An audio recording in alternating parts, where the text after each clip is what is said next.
Hello, hello, and welcome to session 10 of our Mummy the Curse 2nd edition chronicle, Oceans of Eternity. I am joined by some of my good friends here, and just as a refresher for everyone tuning in for us, over the events that have happened on the previous session of our chronicle. So, to start, on the last episode of Oceans of Eternity, our mummies, Seshet, Talmos, and Nesret, had parted ways after meeting with the enigmatic Arisen known as the White Jackal, who agreed to trade the Meret various favors in exchange for recovering a stolen set of stone tablets. Seshet headed towards the Imperial College, hoping to browse the halls of its great library, intending to rouse memories of her time there in a previous descent. Much to her chagrin, however, she discovered that she had been expelled from the university during the Nika riots, forbidden now from accessing these archives. Seshet, however, did have a stroke of good luck when a former cultist recognized her during her dispute with the clerk. This cultist, a jurist assistant by the name of Sophie Barda, revealed that little was left of Seshet's cult, the court of Ma'at, and those that remained had grown accustomed to living a normal life in the decade since she had disappeared. Seshet tasked Sophie with tracking down the former members of the cult and bringing them back into the fold, and gave her the tools to do so. Seshet imbued her cultist with one of the pillars of her soul, making Sophie her inheritor, with an extra helping of magic from the utterance "Blessed is the God King" and some truly inspiring words. Seshet sent Sophie off on her mission. Meanwhile, Talmos went to check on the progress of his inheritor, Vitalius, who had been recovering from injuries that he had sustained previously. Upon arriving, he found that the doctor Eutropius was actually out purchasing medicine, leaving his sister Alexia in charge of tending to his inheritor in the doctor's absence. Talmos questioned Vitalius about his reputation and the current state of the cult. Vitalius was evasive and twisted his words to make the situation seem less grim than he believed it to be. Talmos noticed this subversion, shall we say, and urged Vitalius to be honest in his answers.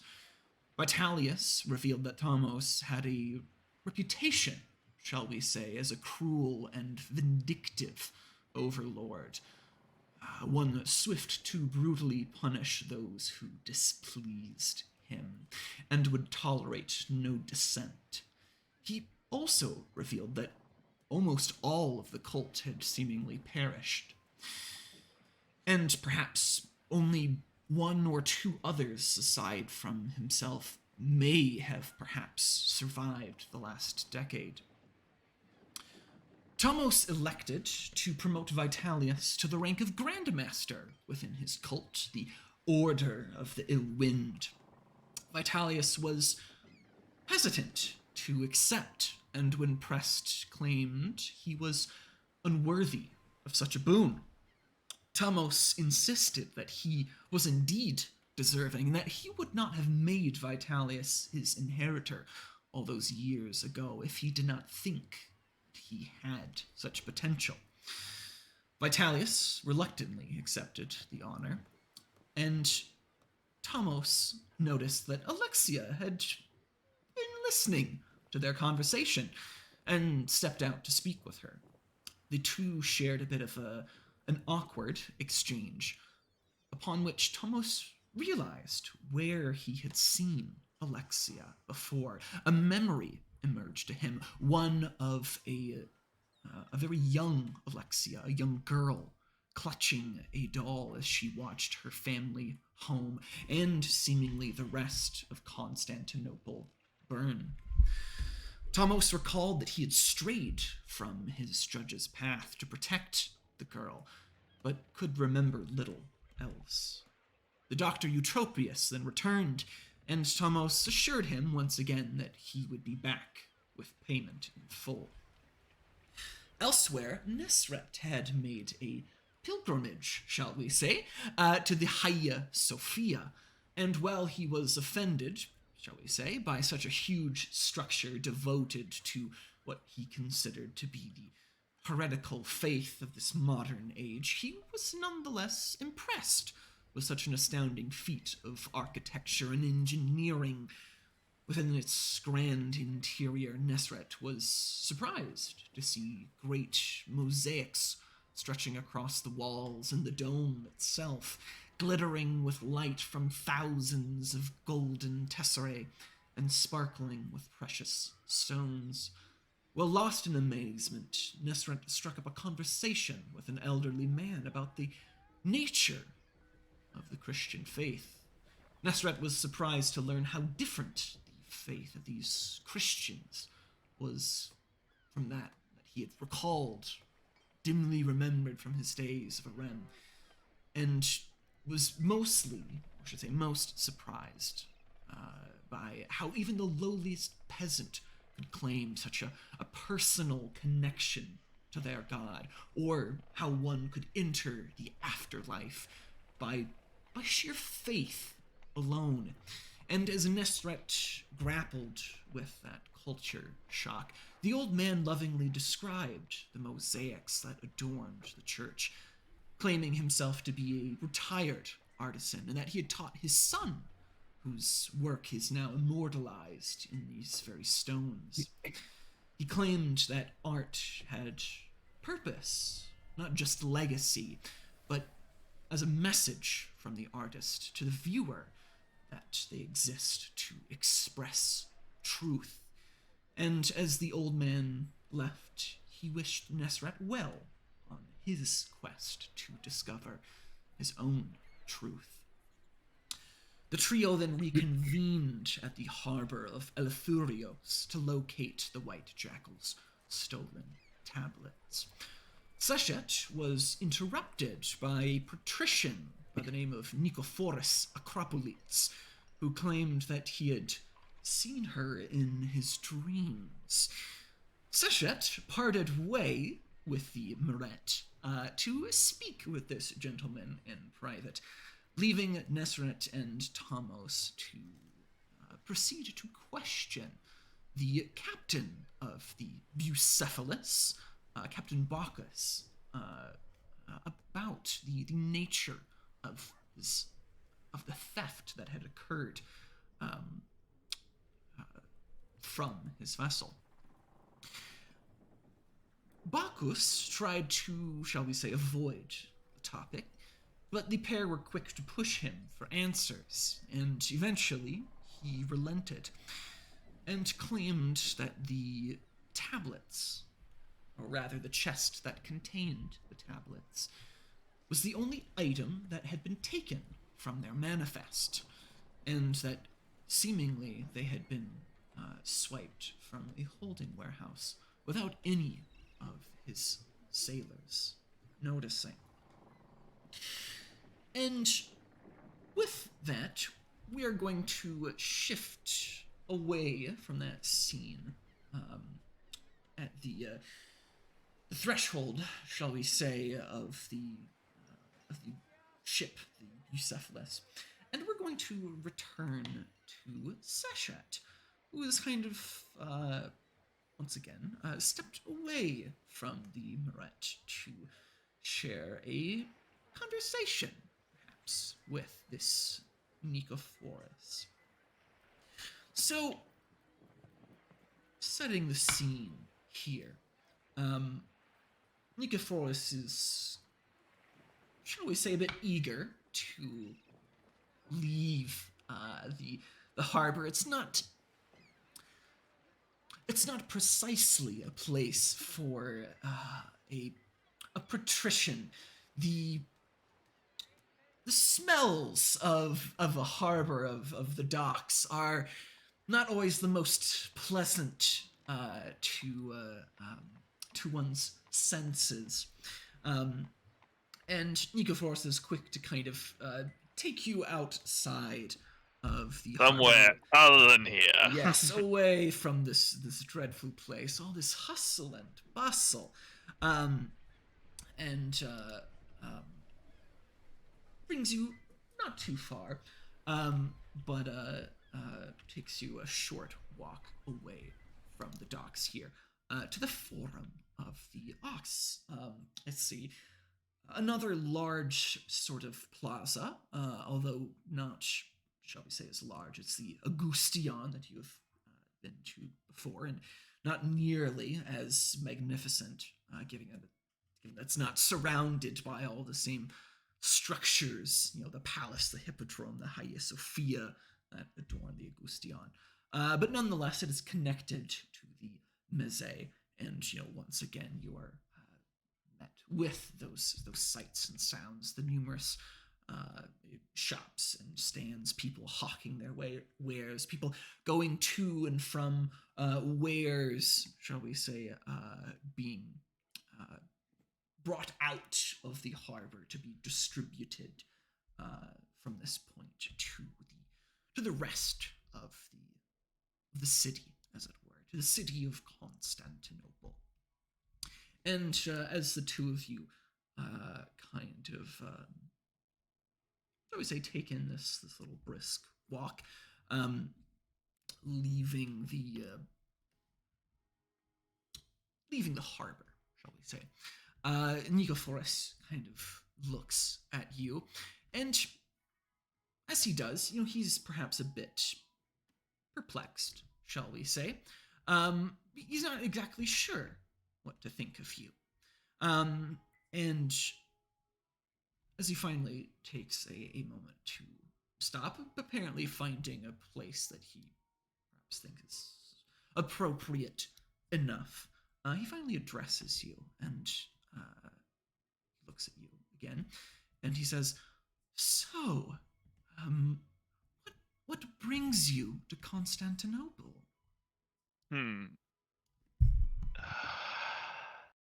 Oh, jeez. Yeah. Sisette kind of looks at this guy, probably a little a bit aloof, and what would she say? Yes. I guess if I had to answer that question, I would say it'd be the city itself. It's not quite like anything else I've ever seen. I suppose it is a sight to behold. It is the heart of empire, of course. I've done a bit of traveling myself, and I would say out of all the places that I've visited, none aspire to quite the same majesty that Constantinople does. That is quite impressive. You mentioned to me that you've seen me in your dreams. Tell me of that.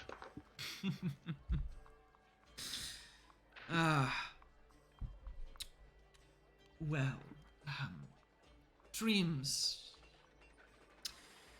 they are a peculiar thing, I suppose. But nonetheless, I've found myself rather beset by dreams, some of which have, much to my surprise, included you, your wonderful face, a beacon of light in the dark, and I can't tell you how surprised I was to see that you were a woman of flesh and blood, living creature upon God's green earth, and not some figment of my imagination. And what a Yeah, I'm like, oh, there you go. and what a woman you are. And he kind of like looks you up and down. He's like, those are gorgeous silks, my dear. Where did you get those? What square did I get him from? Uh, to be fair, you didn't exactly get them. They were given to you. During Okay, yeah, your I'll just answer. Oh, they were gifted to me. yeah. I couldn't quite tell you exactly where. Uh, and he kind of looks at you, almost a bit more impressed that someone would give such a luxurious item as a gift of all things. But with that, he looks at you and he says, "So, what is it that you do? Yeah. What do you occupy your time with?" Yeah, so like as he's like asking me this question, like I'm kind of like studying him, and like I'm trying to like when he was like talking about his like dream, like do I get like the feeling like he's like left anything like out, or is like that like the limit of his like description of the dream there? Um, why don't you give me, we'll say, with some empathy roll? An empathy. No problem. That's my wits at. There we go. 2 successes. All right. So you you do your best to examine Nicophorus here, and he does appear to how to put this.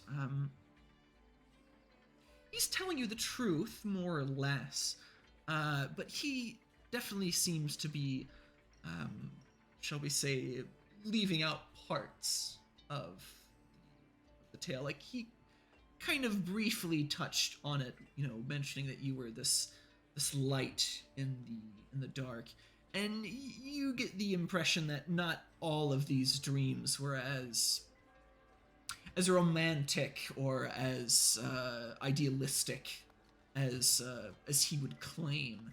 And yeah, you kind of get the feeling that some of these dreams weren't perhaps quite so nice. But he seems to be sparing you those ghastly, shall we say, details of his less than savory dreams. Yeah. So he asked me, "What do I do?" Um, like let's say how many like is it like particularly crowded like where we're at? Like You've how kind of many found like people around? it's kind of a forum stretching along the Meze here. So there are kind of people about, but it's kind of a bigger, more open space as opposed to like the thoroughfare itself. So he's kind of found like a I don't necessarily say a secluded spot, but kind of found a spot with a bit of personal space, shall we say. Somewhere where you can be out in public in the plaza, but still, be able to hear each other without, worrying about people bumping into you and whatnot. A smidge of privacy in an otherwise public, very active thoroughfare, shall we say. Yeah. I think like Sisette will kind of just answer pretty truthfully here. I am the servant of a greater power. I work its will in the mortal world. How does he react to that? He kind of blanks, for a bit, not quite sure how to take that in, and he looks at you and he says, "Huh, well, I must say you're the best dressed nun I've seen." I'm no nun. Uh, uh, well, what are you then? A priestess? Are you some? Some might use that word. Uh, well, how do the Arisen describe themselves? I'm actually coming to a blank there. You mean like how, like you would Hmm. describe your like relationship, or? Yeah, I feel like servant's like appropriate. I don't think we have like Yeah, a specific term though, do we? yeah. I think the closest would indeed be a servant of your judge or the judges, because you're verily, how do I put this? It's more or less established that you are quite firmly in the, shall we say, rank of middle management. You know, you have this cult that answers to you, but Yeah. you most definitely answer to your judge. You are beholden to them. Yeah.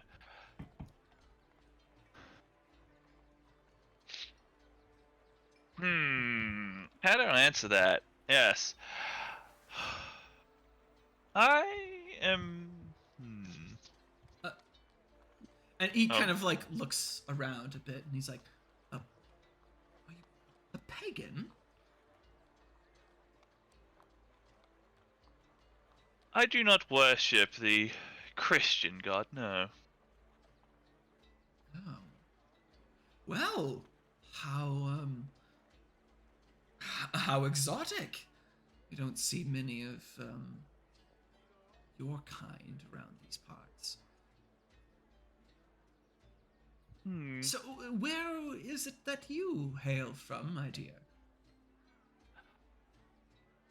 I hail from the land that is now known as Egypt, though it has known other names in the past.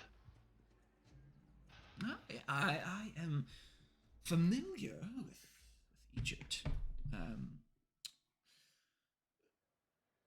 I've Somewhat. noticed a few of its obelisks placed in the well, one obelisk in the Augustian, wasn't it? In the Hippodrome.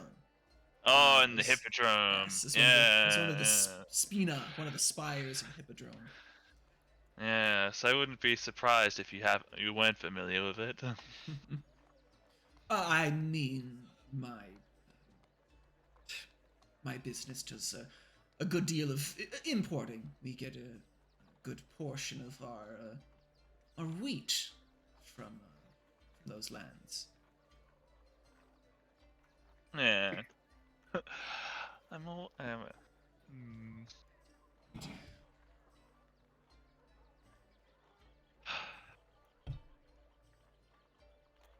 So, Do you believe in other gods? What was this guy's name? Can't N- remember it.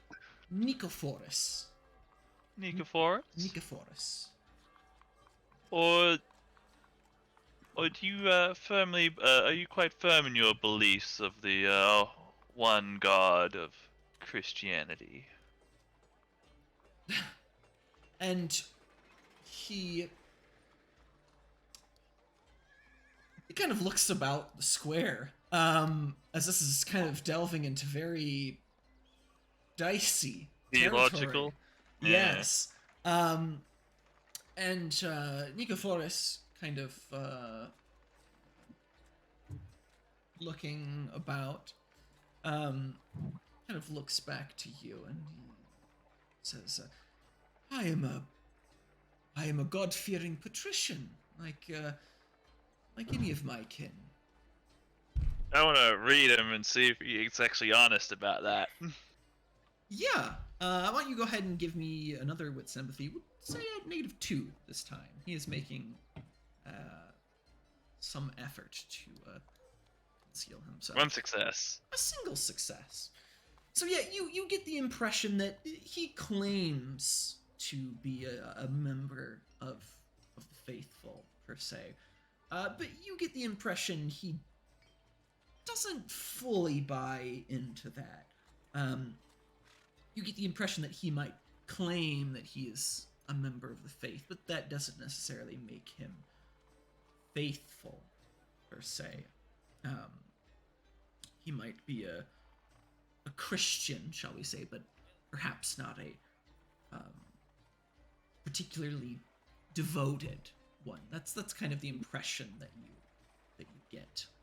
And with that single success, you also get the impression that, again, like he's trying to make an effort to sound convincing in his faith, and very pointedly, not just like at you, but out in the People open. around him. Yes, there's people around, and he makes kind of inflects the point a It's bit. political as much as Yes, theological here. you definitely get the implication. Yes, that there's some political implications as much as there is theological. Um.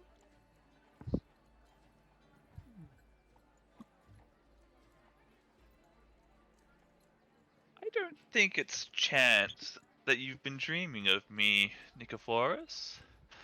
And I think you've been withholding information about your dreams to me because dreams are very serious business for me. I take them very seriously. I'll give you another chance to tell me of your dreams. Do not leave any details out.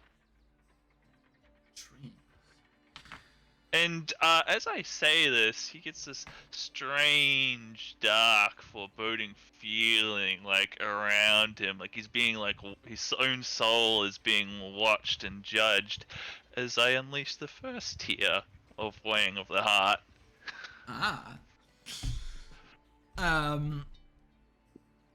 So you unleash the first tier of weighing of the heart here. And once again ask him to speak a bit more on the nature of his dreams and urge him to honesty. And indeed, your soul utters forth this utterance, and you immediately kind of see this shift in Nicephorus as he starts to speak and kind of pauses for a moment, like considering his words, and he looks at you, and kind of looks aside for a bit, kind of carefully considering his words, and he says to you, well, if you wish to know, my dreams, you suggested that it was not just coincidence that we had met, and I would have to agree. I feel as if my dreams were pushing me towards finding you. I had some implication that you might be out there somewhere, and when I tried to ignore these flights of fancy, when I tried to ignore the woman of my dreams, I felt I experienced things I would not wish to share with a fair lady such as yourself, for dreams are not always sweet and pleasant. Sometimes they are troubled and fitful, and I found my sleep and even my waking hours troubled by such fitful things. Only when I felt the urge to wander the city in some vague hope of finding you did I find any peace, any respite from these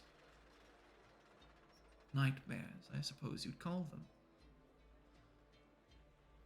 So yes, I think it's no coincidence that we've found each other.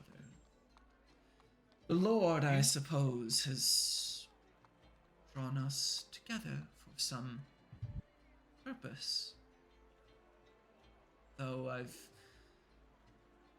yet to ascertain what exactly that purpose is. What do you think that might be? You've proclaimed some interest in dreams. What do you make of this? Yeah. Yeah, I think Chasette's gonna go a bit out of her way here to convert Nicophorus here, spending another point of ab to reinforce her presence. Hmm. And, yes, and quite dramatically, she will say, Nicophorus, whether you realize it or not, you have been called to service. My lord requires faithful servants to serve me in my endeavors in this land. And, yeah, she'll give him, like, some dramatic spiel about, like, yep, it's not it's fate that we've been brought together, and you have been brought to serve me so I can serve my lord. Yada yada yada. Yeah, and with that point of ab, her presence skyrockets up to 9. Whew. Might as well enjoy that potential presence while I got the second to do it. Yeah, might as well. Right. What kind of role would it be to, like, essentially recruit this person into my cult? I feel like um hmm,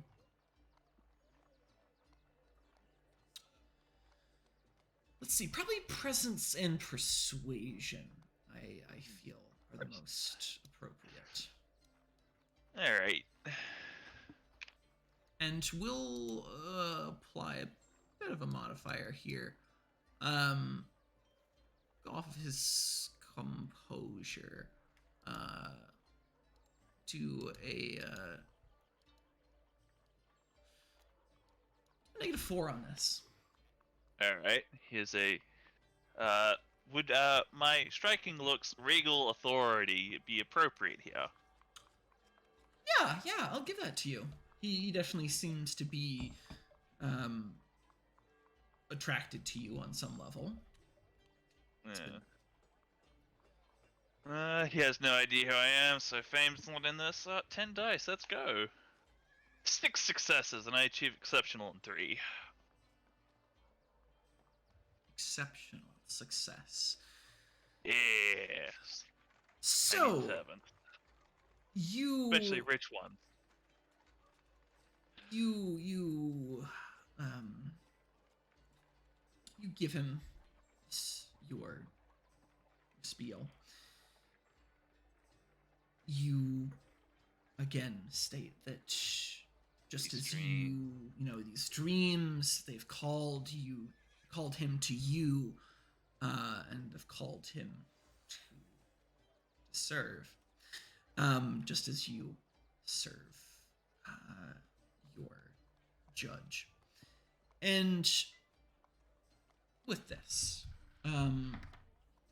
Nicophorus kind of looks at you, and he's a bit surprised at your sales pitch, shall we say.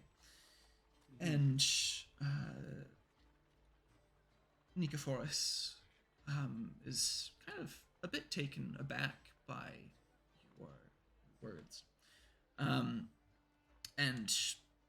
after a few moments of awe, perhaps, Nicophorus looks at you and he says, "Well, that is intriguing.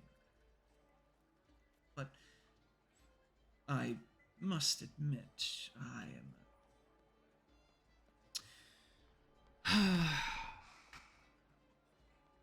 as intrigued as I am by your proposition, my dear. That is,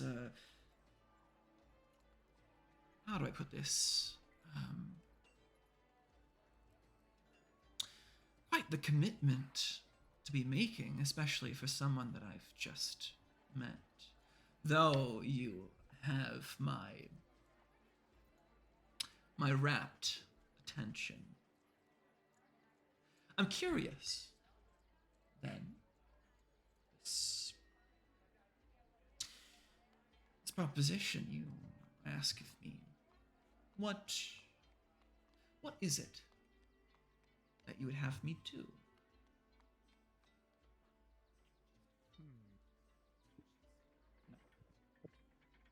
There are others that serve me. A court. We call ourselves the Court of Matt. I would have you as a courtier in my court. Courtier. Well, that is intriguing. As a position of some prestige, I suppose. An advisor,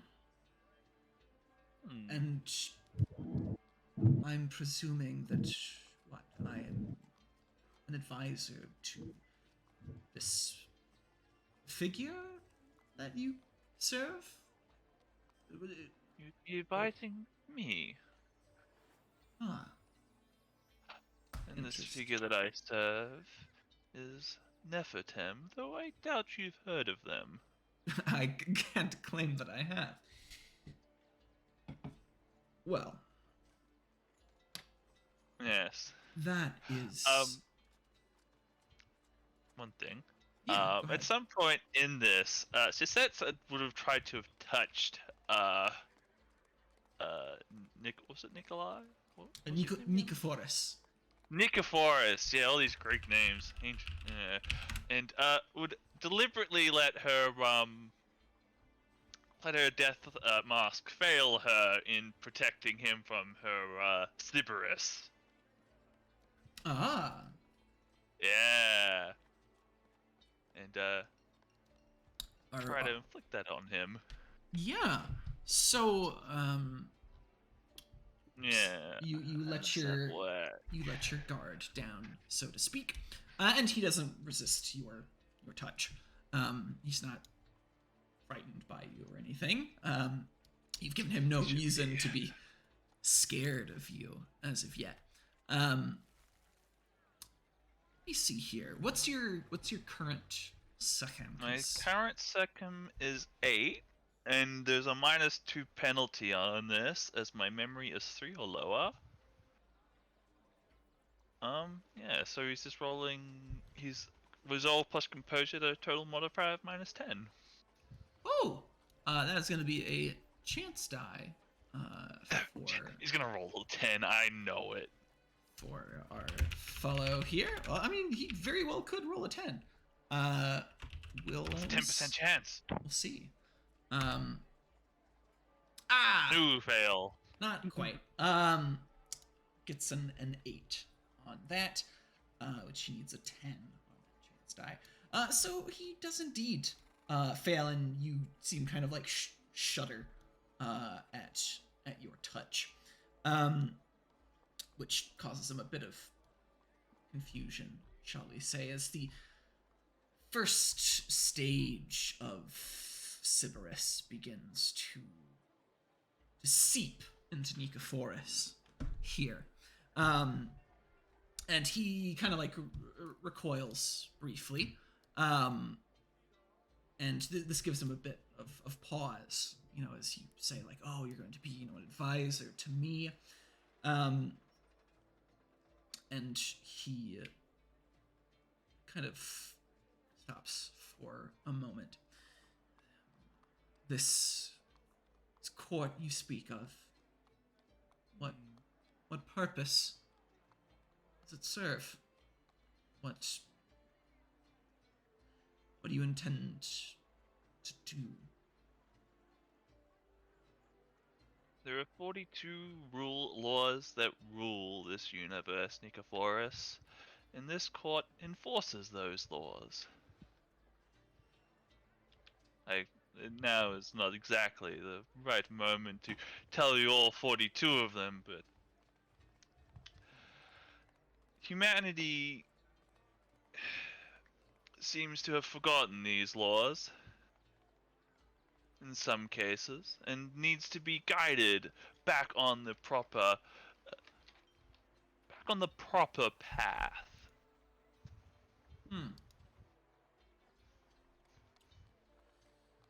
Well, interesting. But the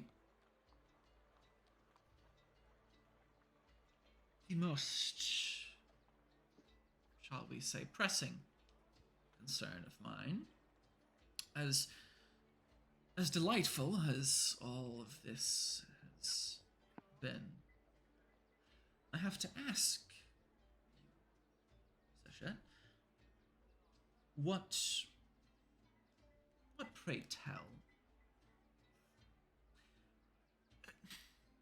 What exactly is in it for me?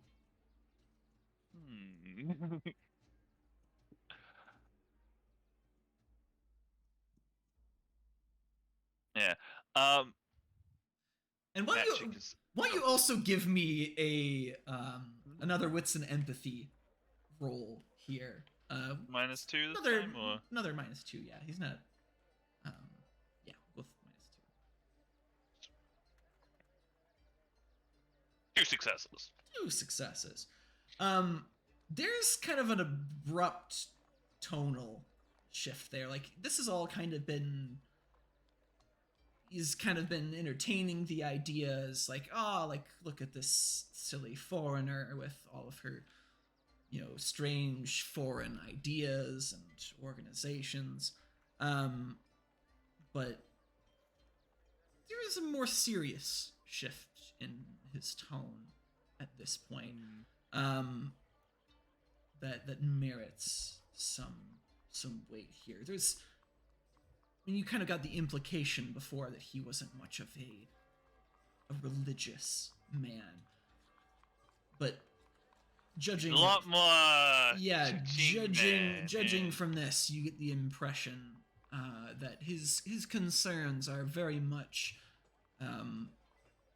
how does any of this benefit him? I mean, he again stated that he was a patrician, a businessman, and you kind of get the implication that he's trying to figure out what he's getting out of this deal, because all of this up until this point Sounds like it's have benefiting been entirely benefiting you. I mean, yes, you've offered him some nebulous position, but, you know, titles are one thing. Actually having shall we some say, monetary power. yes, Yeah. some sort of temporal power, shall we say. A title is nothing if you have no, shall we say, duties or powers that come with such a title. Hmm. But yes, you get the implication that he's trying to get at what he's most concerned about here, which is what's in it for him. Why should Yeah. All he right. consider? Like from your exceptional success, like He's very open to he's it. he's Yeah. he's open to it. I mean, he's hearing you out. Like Yeah. he's a patrician with nothing better to do in his life of luxury. Um, but yeah, the big question of the day, at least for Nicephorus here, what's in it for him? Yeah. Um. Yeah. She somewhat smiles when he's like, "Yeah, what's in it for me?" It's like, I, s- I see you're a very practical man, and yes, I'll make I'll tell you this. Magic is very much real in this world, and if you join me, I will bless you with the power to understand and speak any language.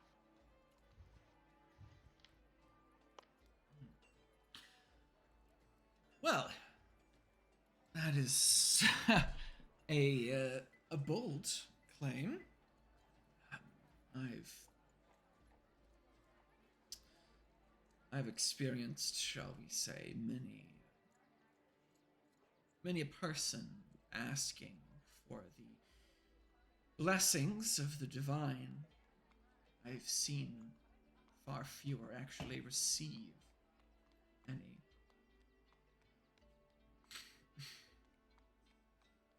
All right. I'll I'll entertain this notion, this offer of yours, but you have my interest, Seshet. But any any charlatan can claim some degree of magic. Tell you what, why don't you come visit me at my estate later? You show me some of this magic of yours, and if there's any truth to your claims, then consider me invested in your court, I believe it was.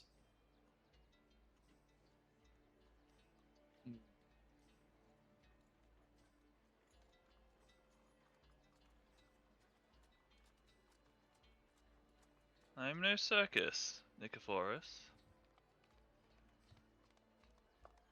I'm What I offer you is very much real.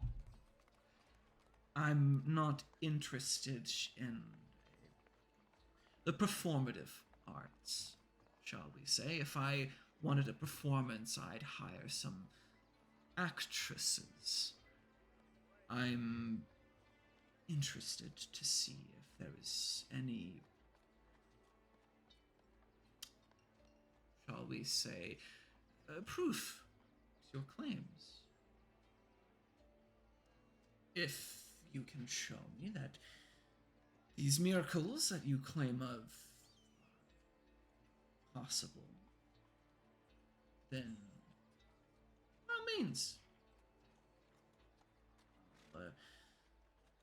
I will entertain your court. But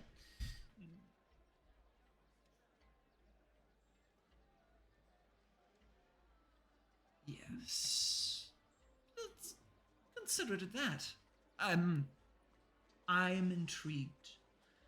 I'd love to see what you're capable of, what your foreign magics can do. Would you say I've improved his impression at all during any of this? Um, yeah, I did roll an exceptional. All right, give me an aspiration. I'll say that exceptional is worthy of boosting his impression up a few. And as you move his impression up, as that improves, you gain a better understanding of Nicephorus here through your soul's decree, um, through the lion-headed decree, the Keru. This man's at least one of his aspirations, perhaps the most pertinent one, shall we say, at least on the surface, as it were. Nicephorus here is a patrician, though not one, shall we say, particularly close to the throne, as it were. But like any patrician, he has dreams of grandeur, of moving up the totem pole, shall we say. And perhaps you might have some means of helping that aspiration along, should you so choose. But yes, that's kind of the heart's desire that you pull out of him. This is a patrician that's looking to climb that political ladder. What he wants. He knows what he wants, and it doesn't matter if it happens to be magic that gets him there. If that's what it takes, you get the impression that he's willing to do whatever it takes to get his hands on that prestige, that power. He's a man with aspirations, and that is certainly one of them. All right. This manor of yours, Nicephorus. Where is it? It's a bit of a trek from here. But the Acropolites Manor, it's on the 5th hill, just a smidge east of the Deuteron, near the cistern of Aidus. It's He came across the entire city pretty much to get here, didn't he? well, one does. How do we put this? Patricians do desire a certain degree of privacy, and having a manor out in the hills, shall we say, keeps you away from the rabble, perhaps. But yes. All right, yeah. Well, with that, I think we'll wrap this scene up here. Any shall we say parting words or thoughts? Not that I can think of. All right. So with this tentative meeting set, Nicephorus kind of bids you adieu, and kind of considering everything that you've said up until this point, for you have dumped quite a bit on him, and you can surmise it's probably been quite a strange day for Mr. Nicephorus here. Something a bit out of the ordinary. But anyway, with the conclusion of that, as you've begun to work your magic on converting Nicophorus to your cult, to the court of Ma. Let's return to the rest of the Maret here, as we have Nesret and Tamos, who have been speaking to Captain Bacchus of the Bucephalus on the matter of this missing chest that is said to contain these stone tablets that White Jackal desires. So, again, bringing us back to where we were here, the two of you have been speaking to him for some time. You kind of retreated to kind of the back of the ship while the men kind of continue their duties elsewhere, giving the three of you a modicum of privacy. And you've exchanged a few words with Bacchus at this point. And for the most part, he seems to be truthful to you. And although he was perhaps a bit evasive at first, especially given the fact that he's now taken you to the back of the ship, presumably to keep the other sailors from overhearing the topic of your conversation. And he shared a bit with you on the nature of this theft. So far, you know that this chest had been stolen in transit.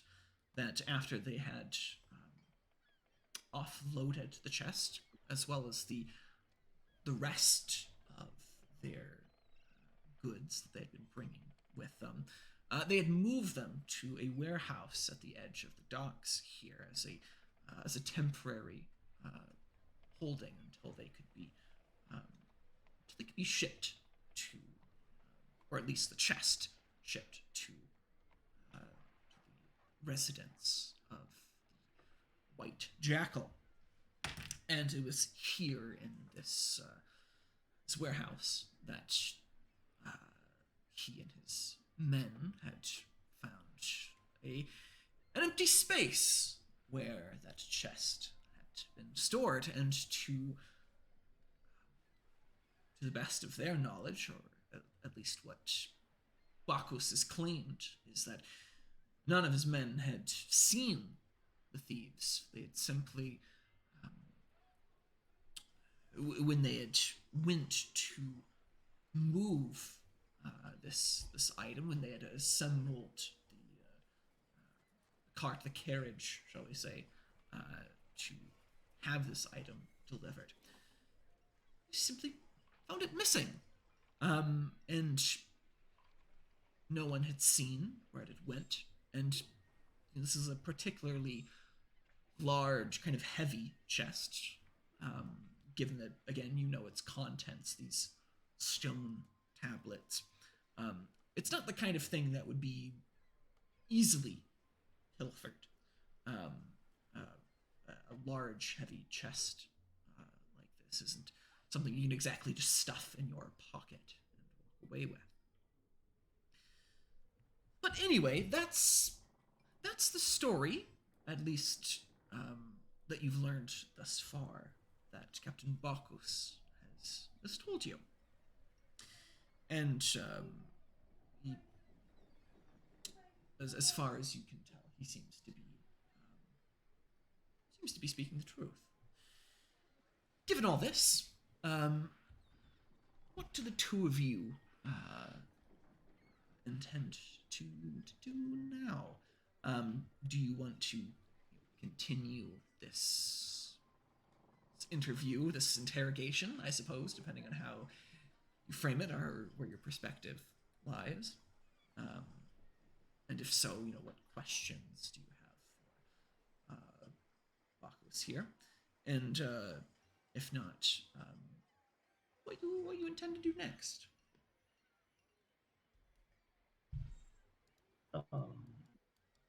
I'm going to ask him another question. All right. So, which of your men were standing guard the night the tablets disappeared? You ask him, and Bacchus kind of folds his arms, and he looks about his vessel and the docks here, and he kind of shall we say scans the scene, trying to find his men, and after a moment, he seems to spy the man. And Bacchus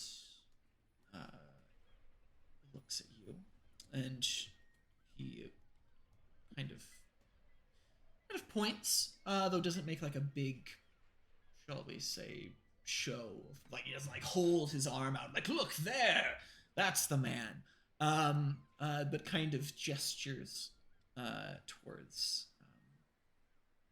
a pair of sailors, and with this, he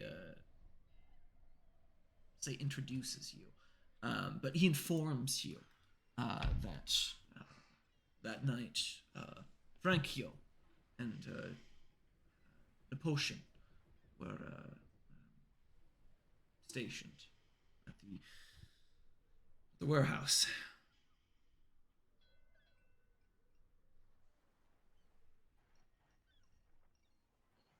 I'm going to go have a quick chat with them. Pardon me, gentlemen. And I'm going to walk over to them and ask them some questions. Sure. Nesret, are you going to follow along, or do you intend to push Bacchus here, and continue to speak with him? Do you guys want to split your focus, or kind of stick together? I'll follow him for now. All right. Stay together.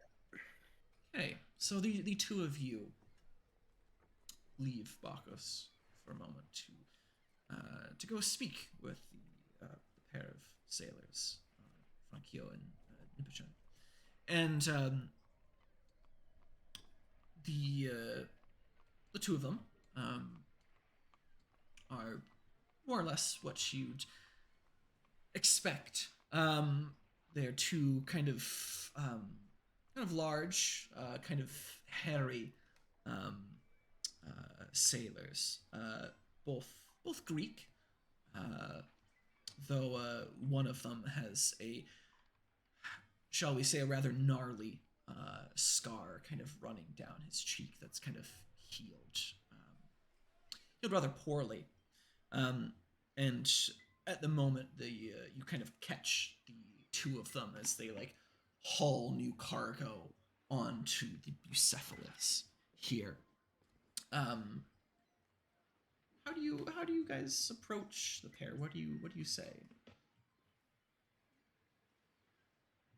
They're pretty much more or less focusing on their work at the moment. They don't seem to pay you much heed as you walk over to them. I'm going to walk up and call out their names. Are you Franco and Niphoros? The potion. The potion, sorry. Okay. And the two of you, or the two of them, excuse me, look at the two of you, and kind of look at each other, and the one with the scar addresses the two of you after kind of setting down the little rack of amphora that they have or had been carrying. And the man with the scar kind of looks at the two of you and he says, "We are. Who's asking?" Two associates of the Whitejackal.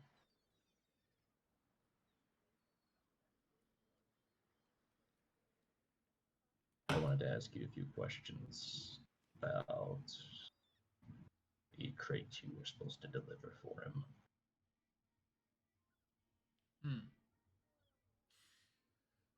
The other man, um, um, he kind of looks at the man with the scar. And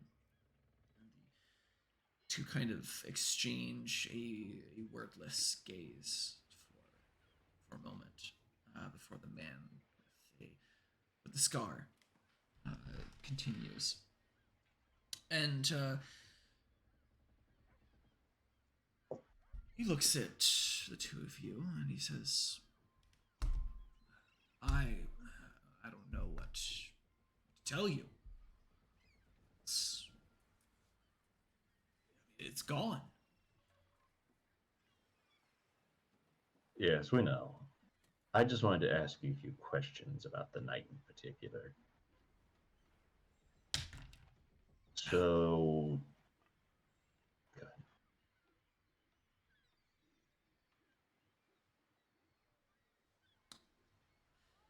All right.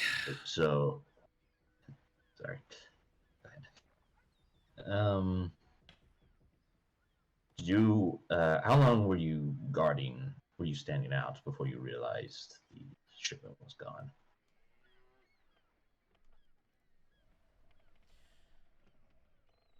The two of them kind of look at each other again, and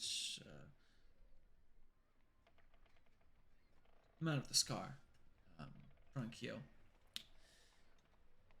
he looks at you and he says, "We were there the whole night. We posted outside, and I don't know what to tell you. We didn't see anything."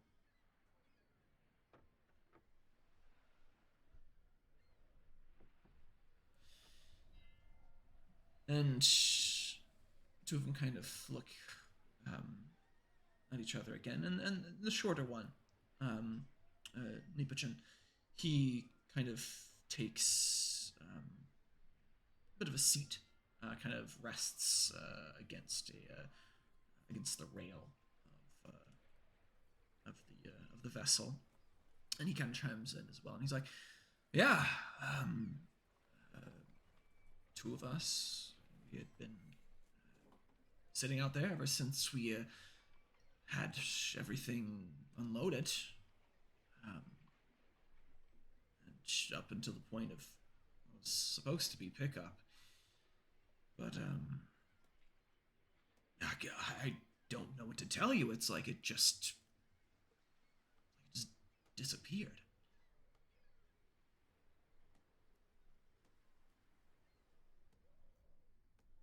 So, no one approached. You saw no one around. You didn't see anything anything strange, like in the weather or out in the distance. You didn't hear anything. Nothing that was caught your attention whole night.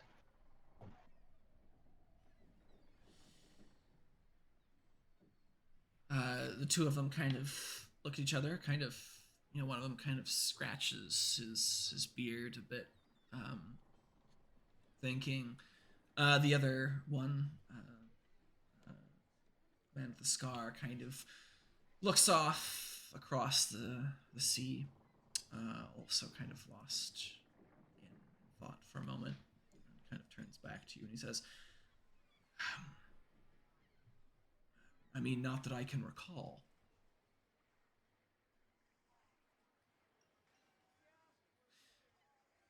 why don't the two of you give me either a wits and empathy or a wits and subterfuge?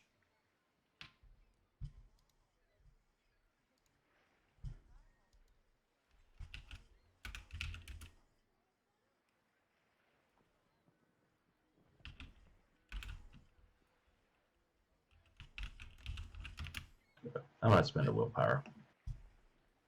Okay. We have one success on 4 dice for Nesret. Let's see how Tomos does here.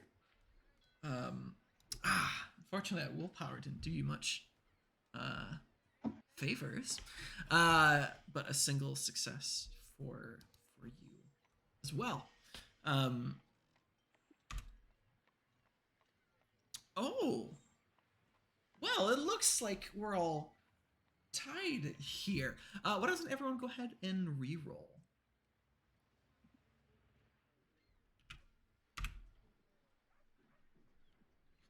Zero successes this time from Nesret.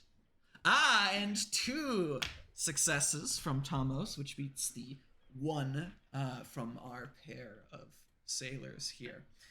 And you get the implication that there's kind of a bit of how do we want to say it? The shorter one, Nipichin, who's kind of again leaning against the railing there. Like, you can tell he was like about to say something for a split second before the man with the scar, Frankio, had cut him off, assuring that there had been nothing that they had seen that night. You get the impression that there might be something that they had seen that they are not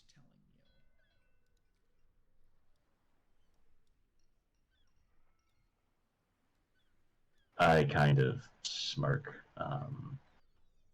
underneath my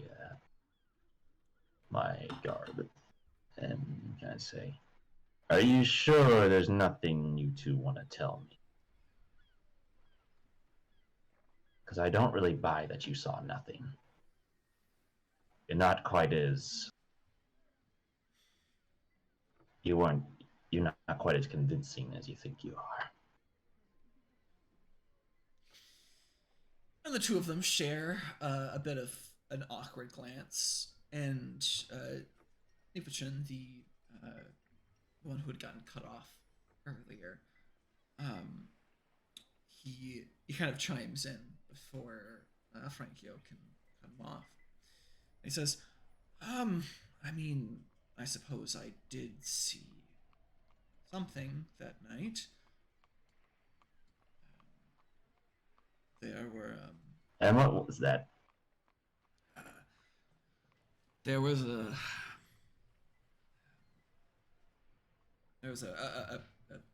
pair of guys, a rather shifty set, I suppose you'd call them.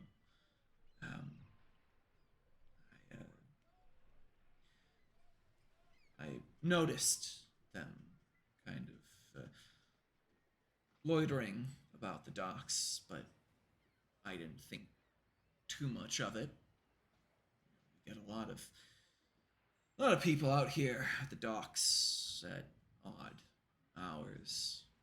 Occasional drunkard or madman or particularly dedicated fisherman.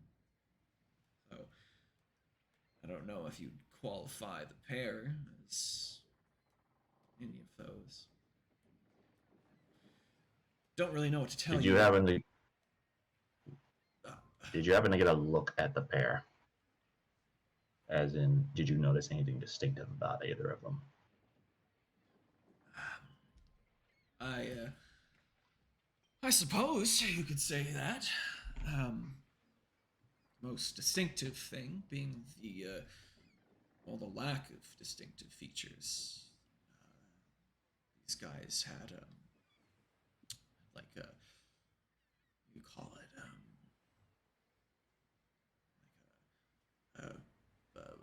veil or a mask, some sort of cloth kind of wrapped around their face. Took him as some strange foreigners, I guess. We've met a lot of people in our time, a lot of different customs, but to teach their own, I guess. And he kind of points a bit at you, Thomas, given that you've more or less been spending all of your time obscuring your face as best as possible, given your shall we say your ghastly, well, getting less ghastly features, but nonetheless, why don't you guys give me another, shall we say, wits and empathy, or wits and subterfuge.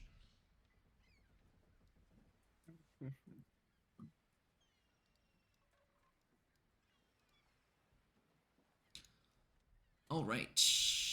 Again, one success for Tomos and 2 successes for Nesrat. Oh, Nesrat, you want to re-roll? We have another tie. Oh, well, that's gonna be rough for me.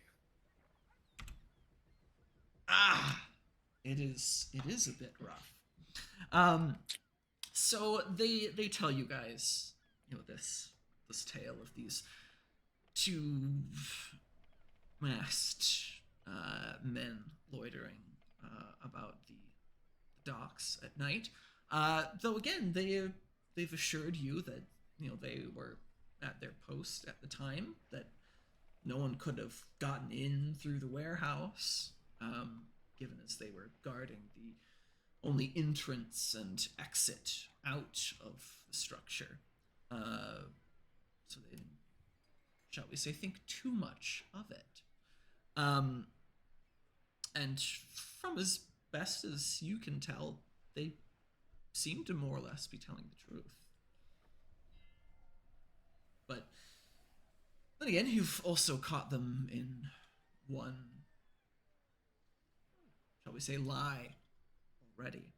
But nonetheless, given that, what do you intend to do with that information, or what more do you ask of them or of your captain, Bacchus?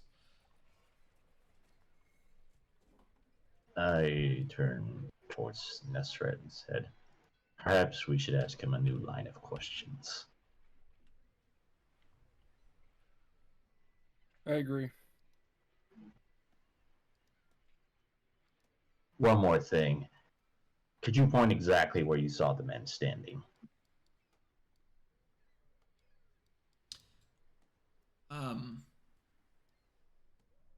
Yeah. And he kind of hesitates for a moment, and he points out a pier, not too far from this warehouse that he had mentioned, and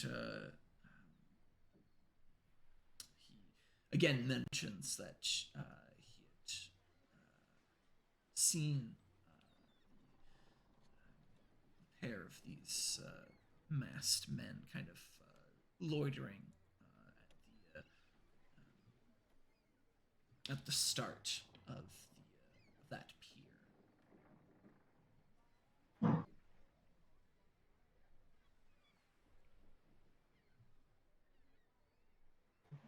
Thank you. And I'll motion for Nesret, and we're going to walk back. I was going to walk back to Bacchus. Yeah. Yeah, no, that makes sense. Okay. So that concluded. The two of you return to Captain Bacchus, who has been still, observing this interaction from a distance. He's been kind of like half working, half paying attention to the two of you snooping about. And as the two of you approach, he gives you his full attention again. So,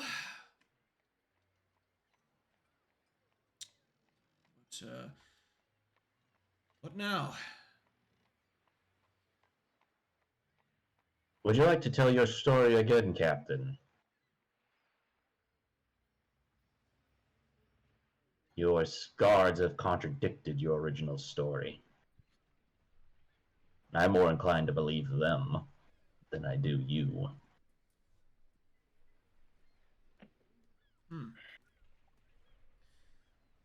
And what exactly was it that they've claimed? You claim they saw nothing, but they told me they found two strange men outside.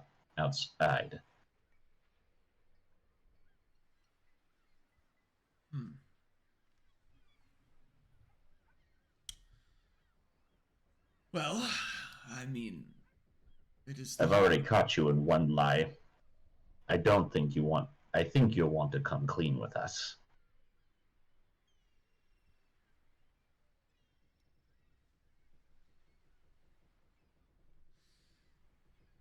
Why don't?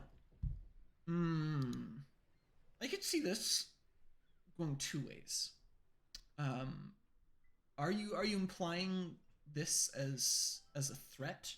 As there would be some sort of action taken should he continue to lie to the lot of you, or are you just trying to convince him that it would be just better for everyone if he was, say, honest per se, and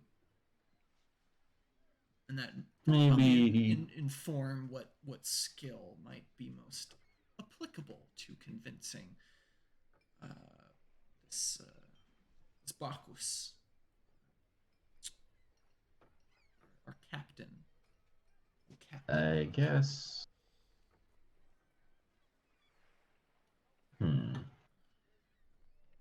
I guess the second option. Actually, no. First one. I will act.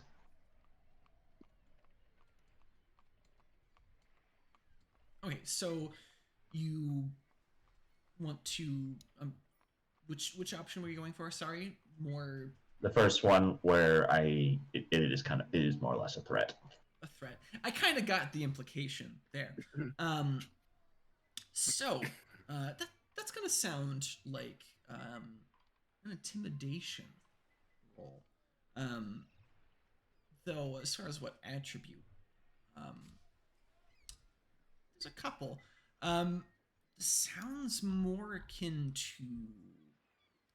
to blackmail, or more of a, shall we say, a social threat than anything. At least I don't get the impression that you're like trying to like outmuscle this guy. Like, I'm gonna kill you with my bare hands. At least it sounds a bit more sinister, or more subtle, shall we say, than outright physical violence. But I mean, if you just want to try and strong arm this guy, I could see strength and intimidation. But if you want to do something more,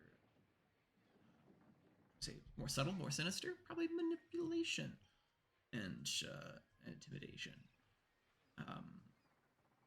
And of course, you are not alone in this endeavor. You also have Mesret along, and he can certainly assist in this intimidation. You guys have already had some practice intimidating together before. Do you want to? You can certainly keep that ball rolling again, should you so decide. Though perhaps might not be the wisest idea to start throwing Sybaris around again, though that's certainly an option. But how do you guys want to handle this interrogation, this shakedown, as it were? Yeah, it's more subtle. The attributes that I got are the same, so might as well just go with the more subtle one. I imagine Nesrite's probably feeling similar. Am I wrong on that? Yeah. I'm being a presence, an intimidating presence. Sure. So whoever wants to aid the other, that's fine. I think, yeah, you mentioned intimidating presence, just kind of like the guy standing in the corner menacingly. That can certainly be Nesret, which should be more of a presence and intimidation. So why don't you guys go ahead and roll for that? And I think Nesret also has that towering perspective affinity that I believe gives you a bonus to your intimidation as well. Let me make sure I don't need to use willpower, because I think I do. I don't think that you do for that use of it. I think you have to spend the willpower. I can check quick. Yeah, I think you have to spend the willpower to activate the size effect of towering perspective. Oh, excuse me. You spend a willpower to sense allies, contacts, and status merits of a target. She adds Ka to her intimidation and politics rolls by spending a willpower. And by spending a willpower point, senses allies, contact, status. So you get, by default, that bonus to your rolls. And if you choose to spend a willpower, you can either activate your senses to sense those connections, those relationships between people, or to, as the name implies, towering perspective, enlarge yourself, at least from the viewer's perspective. So those are like two alternate uses that can be fueled with willpower. Okay. I'll aid. Wow. 8 dice and 2 successes. That math right. Oh, 7s.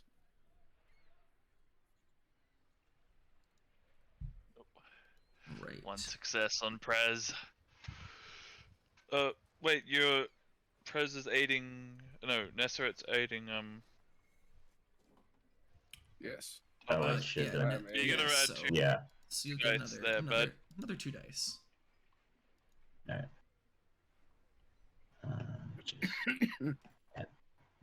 From Nesret's assistance. No, let's forget that.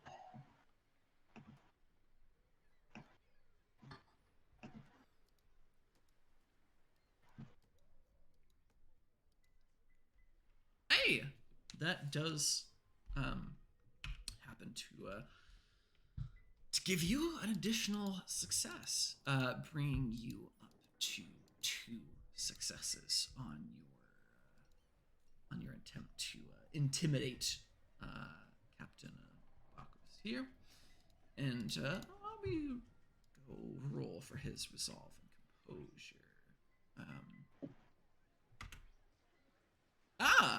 A single success for Captain Bacchus here. And the lot of you managed to crack that shell, so to speak. And Captain Bacchus kind of he unfolds his arms and his kind of tough exterior softens for a moment, and you see him kind of look pensively out across the sea before turning back to the two of you.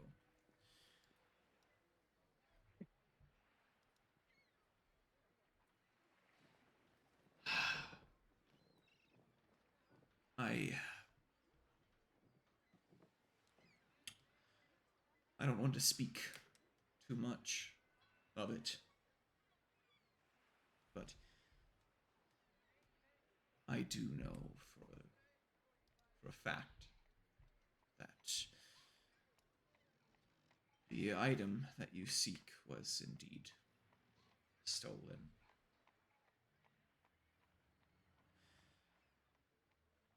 And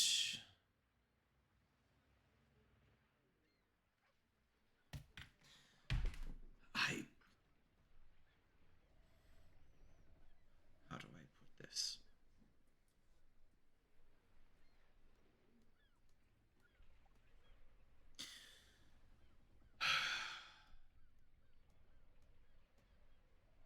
Things are complicated.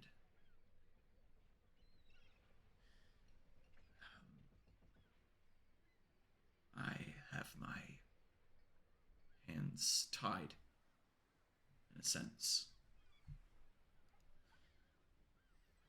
And she kind of, again, looks about, almost like slightly paranoid. And he continues. There are certain elements at play here. And as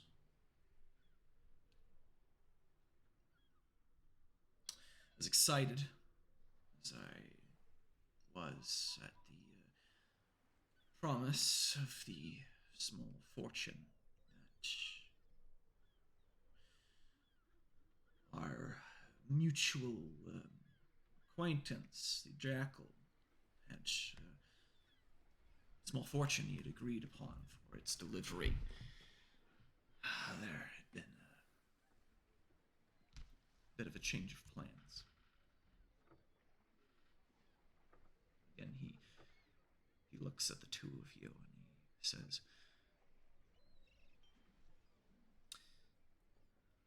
there is only one thing that a sailor and a merchant such as myself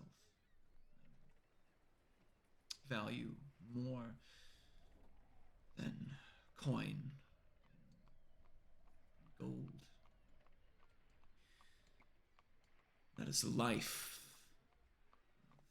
of men. Those that wait for us back at our home port. There were indeed two men that came that night. And you see again, he kind of looks about, trying to see if anyone is watching or listening. And he, confident enough in his paranoia, shall we say, continues.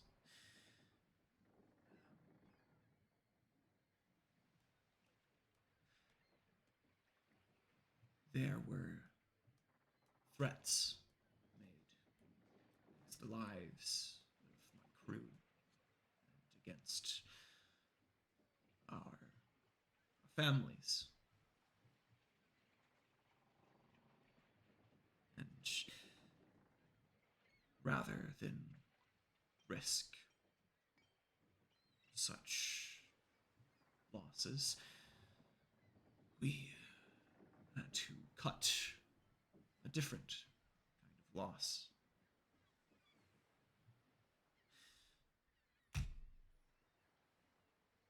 There are forces work here in the harbor.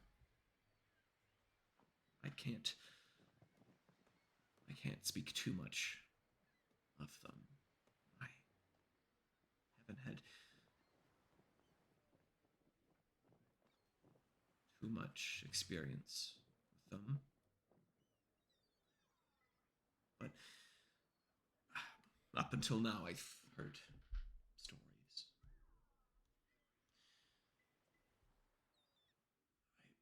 I don't know who they are or what they do beyond taking things they find interesting, I suppose. But let's just say that a certain degree of theft is tolerated, to be expected, shall we say. And those that interfere, those that try, they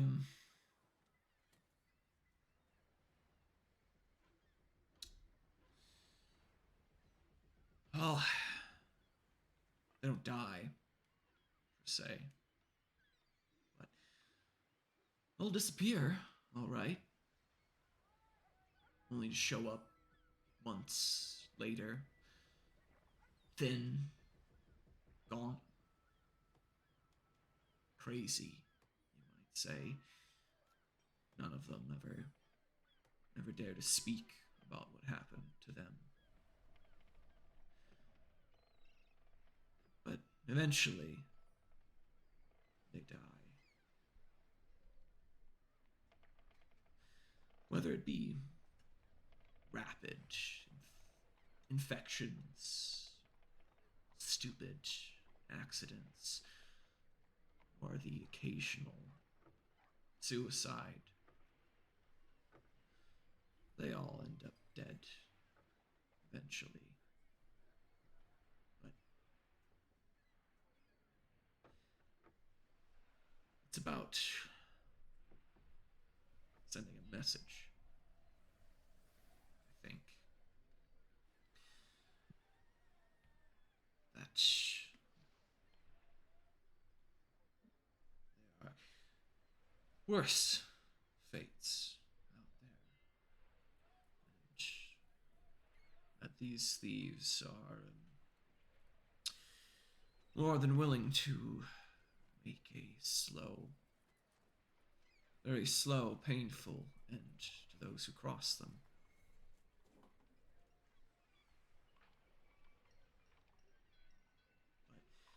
Hmm.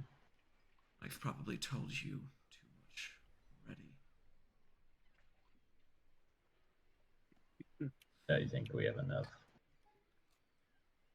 Oh. Do you know where we could find him? Find them. Yeah.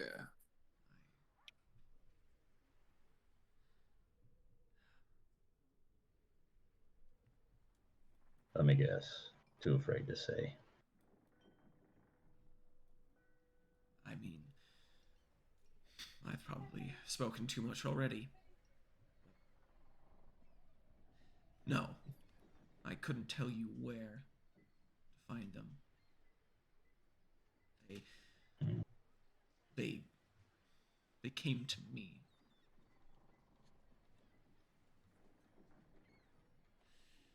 Oh. Well, what can you give us for, I guess? I mean, describe how they look to us at all? Yeah.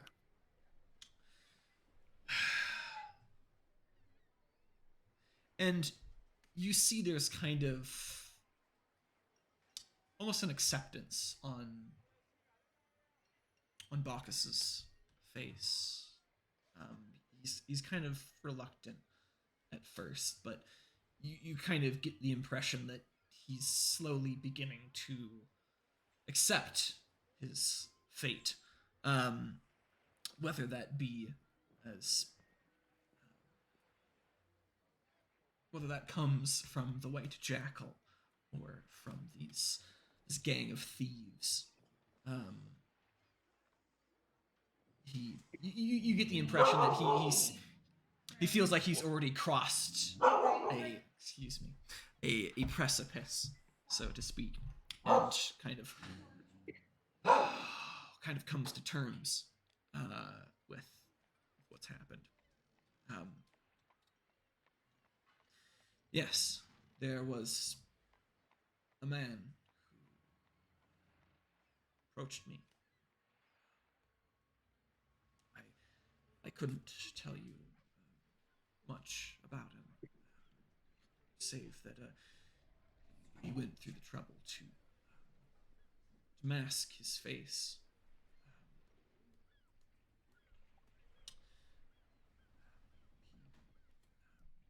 He called himself Feridun.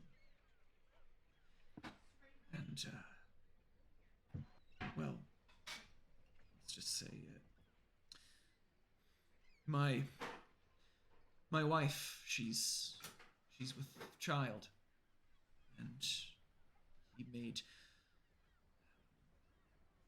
it very clear that I would not see my child's birth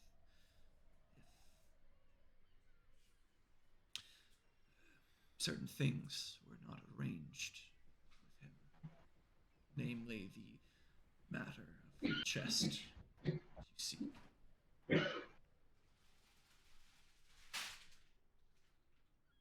There was one other thing.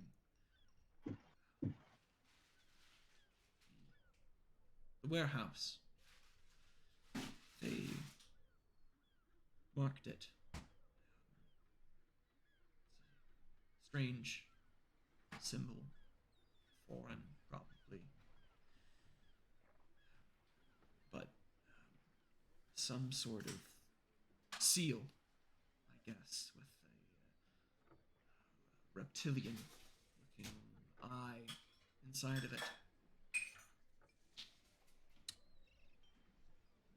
I've heard from other sailors that they've had shipments marked similarly. These two have gone missing. Consider it a seal of ownership or taking possession, I guess, claiming their new property.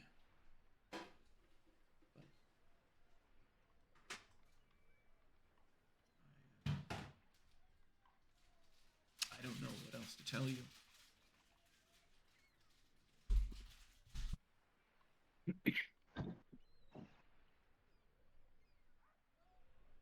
I get the feeling he's told me everything he knows about these people. Yeah. He's been pretty evasive previously. But there's a pretty abrupt kind of tonal shift in Bakos. And at least as far as you can tell, he seems to be more or less bearing it all. Yeah. Given this revelation, as it were, do you have other questions, or what do you intend to do with our, I would say, blackmailed captain and his crew? I kind of look towards Nesred and just kind of motion to talk in private real quick. Okay. I can't help but feel as if we owe him and his crew some safety measure of some sort, considering they got us off that bloody island.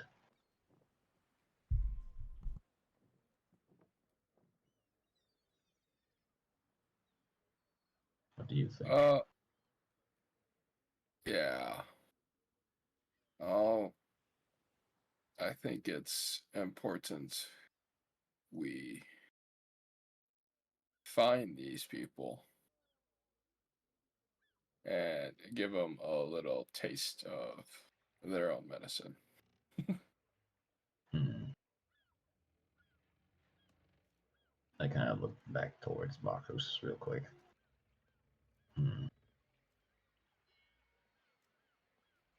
Do we have any? Are any of our followers staying in the tomb at the moment? Top of your head. For sure, you guys know that Father Vatatzes is still hanging around the tomb. I know Minervina's not there. Yeah, she's she's hecked off elsewhere, doing God knows what. Yeah.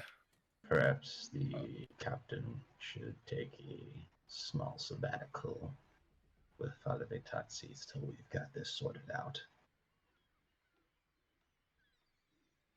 I'll nod. I much prefer to have him alive, even as much as could prove to be a decent source of information given his profession. Wait, we don't.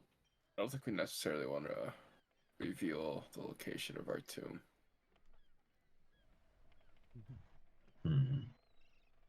But I wonder if Vitatzis could give us a place to keep that place to. that's what I'm curious about. Because I think we want to keep the location of our tomb as private as possible. But True. maybe he can. Maybe Father can help him find a place. I'm sure the good father can, yes, give him a spot to lie low for a few days. Take care of this. I'll admit I don't have the greatest rapport with him. I can talk to him myself. If not, I'm sure we could convince Cheshet to convince the good father to help us out. Well, we do have a symbol to look for, so maybe I can dig into that. Wow. I can continue to make progress while you work with that. Sounds like a plan. Do you also think we should tell the White Jackal what we found before we continue on?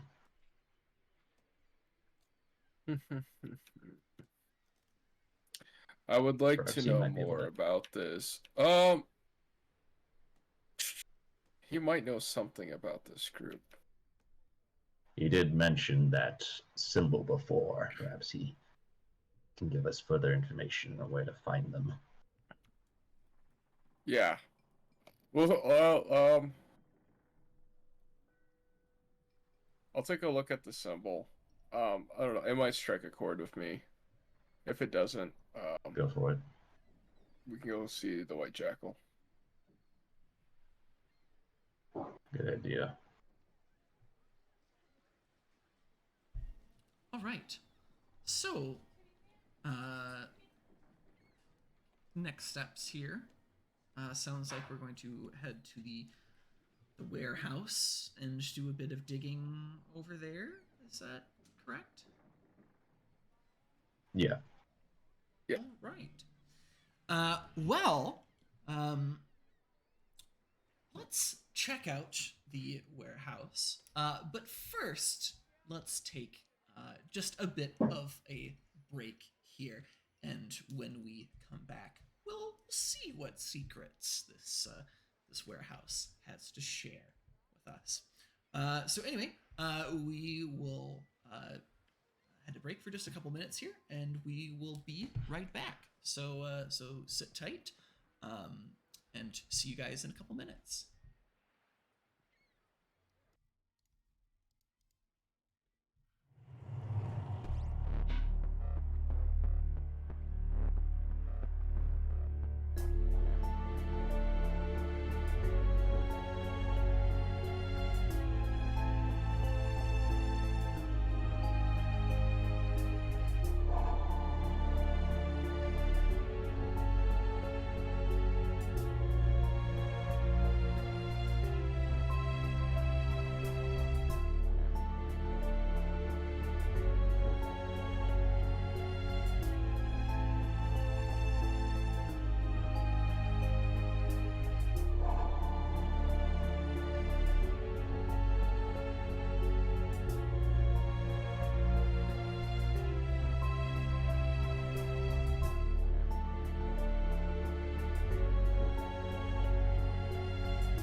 right, we are back. So, we had last left off here with our Moret heading to this warehouse to check things out. So, the two of you, Nesrat, Thomas, you guys, had some time to debate what to do with our blackmailed Captain Bakus, but decided to investigate this warehouse first and check out this strange symbol that had appeared there and has been appearing sporadically throughout the harbor. And as you guys are making your way across the harbor of Elethurios, you also happen to stumble upon Seshet here, who has returned from her little soiree, shall we say, with the patrician Nicophorus. Yeah, as the Moret sort of reconvenes, what do you guys share with each other? Greetings, gentlemen. Sorry for my absence. How goes the investigation? I'll passively aggressively state that it's nice of you to join us. And then we're going to the warehouse. Lead the way. Thomas emphasized while you were out, it turns out someone has blackmailed our captain into giving him our mutual friend's cargo. Ah. Mentioned a lizard's eye as a symbol left behind.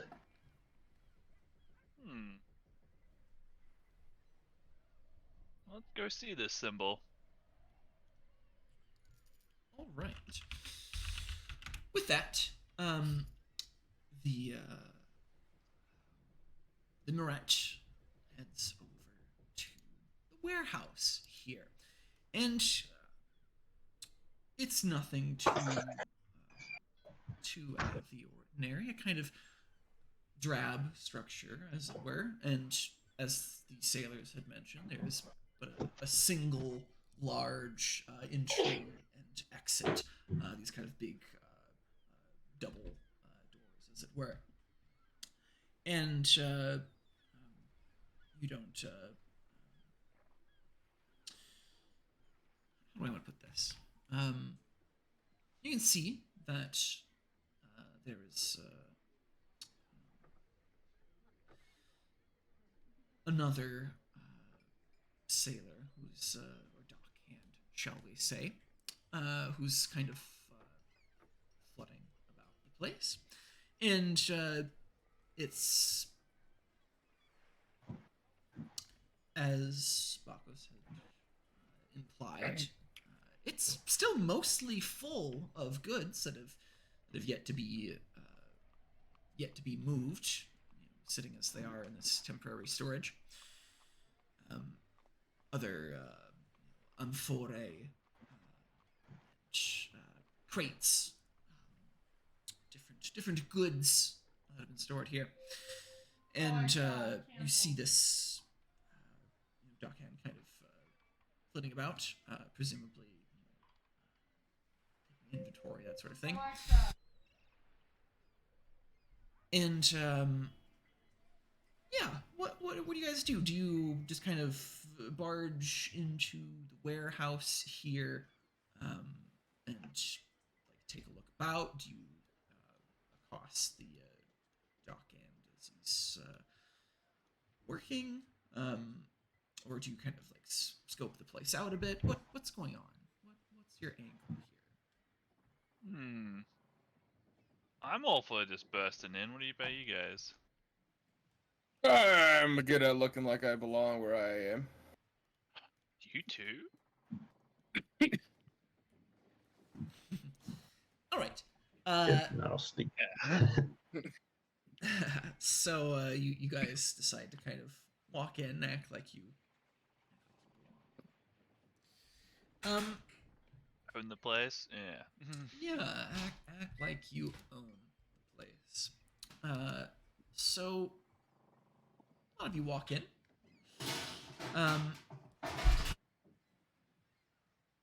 Now, given that there is,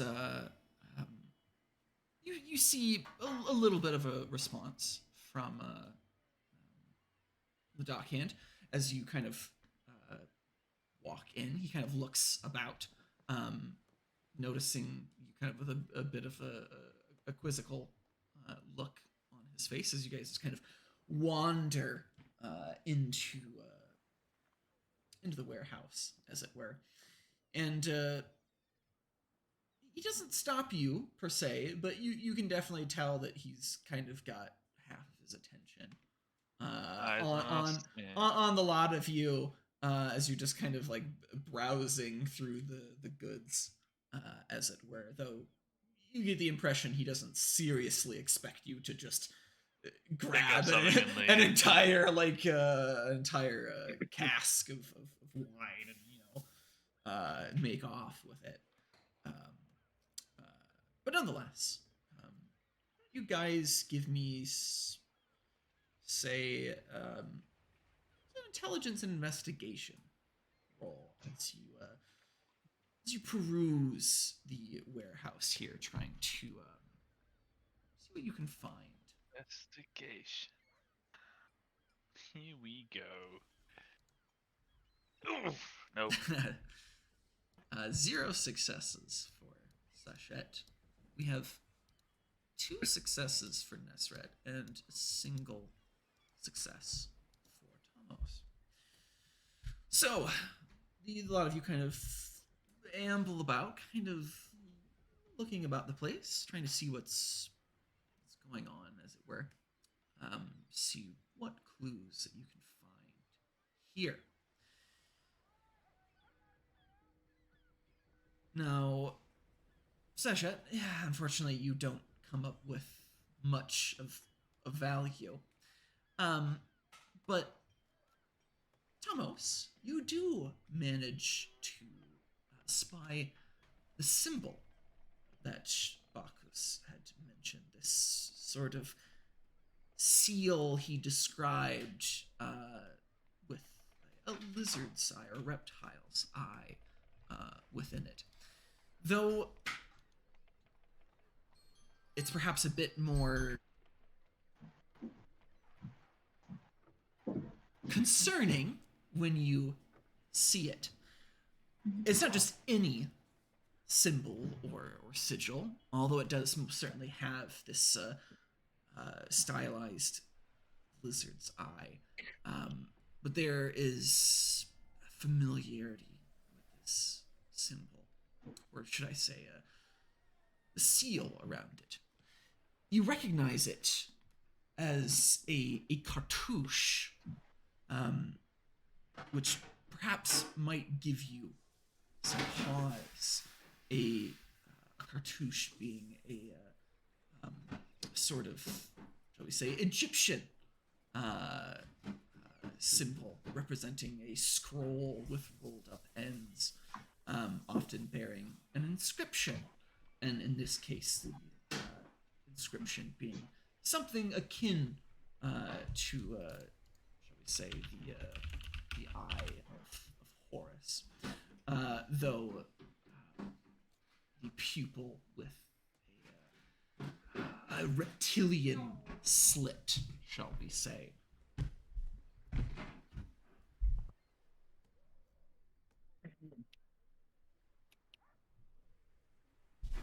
Aside from that concerning discovery, Nesret, you also find something of interest. There's a rather fresh set of tracks, wheeled tracks, that seem to be leaving the warehouse. And judging from the depth of the indentation on the soil, shall we say, the dirt, it was likely carrying a fairly hefty load, perhaps this chest full of stone that you were searching for. Though following the trail is another story, and, shall we say, a different skill at that, as the trail of this wagon, or cart, shall we say, as it leaves the warehouse, kind of goes to join the other traffic and foot traffic heading out into the city. And following that might be an adventure of its own, assuming you can keep on that thread and not lose it in the chaos of the city. But nonetheless, that is what a lot of you managed to spot here in this warehouse. And again, the dock hand kind of looks at you like you guys are a bit of weirdos, poking and prodding about, but he doesn't seem to pay you much mind, as it were. But anyway, given your discoveries, which I'm presuming you all share with the rest of the Moret, how do you react to this information? What do you say, or what do you do? Do I recognize anything about the symbol? You don't recall seeing the symbol before, but again, you recognize that this isn't just any symbol. This is one, shall we say, particularly pertinent to, shall we say, your culture, as it were. Shall we say, the cartouche being Egyptian in origin, though you and your Moret presumably know better, as Egypt, or Kemet as they would have called it, was perhaps took some heavy inspiration from that of Erem, and seeing an potentially Eremite symbol this far from the Black Land might give you a bit of pause.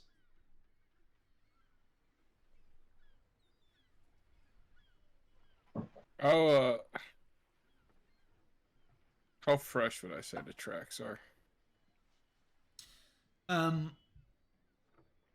We're talking like hours, or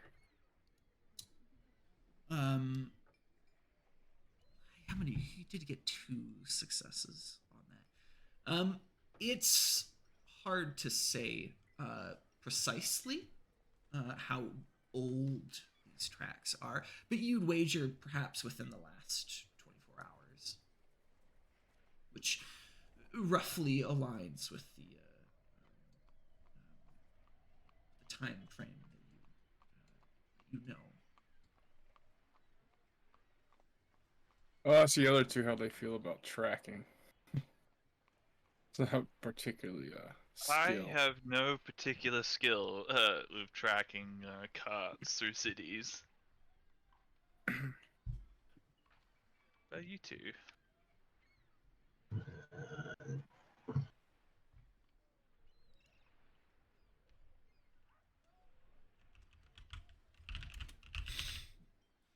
I mean, what would it be? If I had to guess, survival. Survival or streetwise, I'd imagine. Yeah.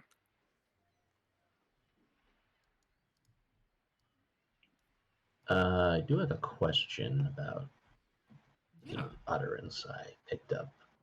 I think I'm just a little confused about the wording.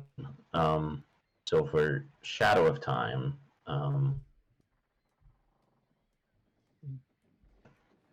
I guess the question is, what's the difference between tier 1 and like how much? Like I kind of read tier 1 as you can go back to a certain point that you've been at and Mm-hmm. like look around. You can't really interact per se or change anything, but you can look around, I guess, like from that fixed vantage point. Am I wrong on that? Or if you Yeah. had the right uh, Yeah. pillar, you can do an object instead. But Yeah. So for the I first, guess my question is, sure, go ahead. What's your question? no, just I guess I'm not really understanding what the difference between tier 1 and tier 2 is. Sure. So your utterance, the shadow of time. So the first tier essentially lets you transfer your senses to a location that you have previously visited, not necessarily back in time, but the location as it is now that you were once at, and Ah, examine your senses that way, and you can kind of, it's almost like watching a, shall we say, recording of where you have been, though at the present point in time. So, for example, you could throw your senses back, shall we say, to your tomb that you started your day off at. You would see what's currently transpiring at the tomb okay. there. However, if you have the point of Ren, you can instead witness the past of an object or location that you are in contact with. Um, any time within the past week, and you can instead perceive the target and the surroundings as it appeared at that time, and you can kind of rewind and fast forward, as it were, to see kind of like a recording of what had happened during the time that you had chosen.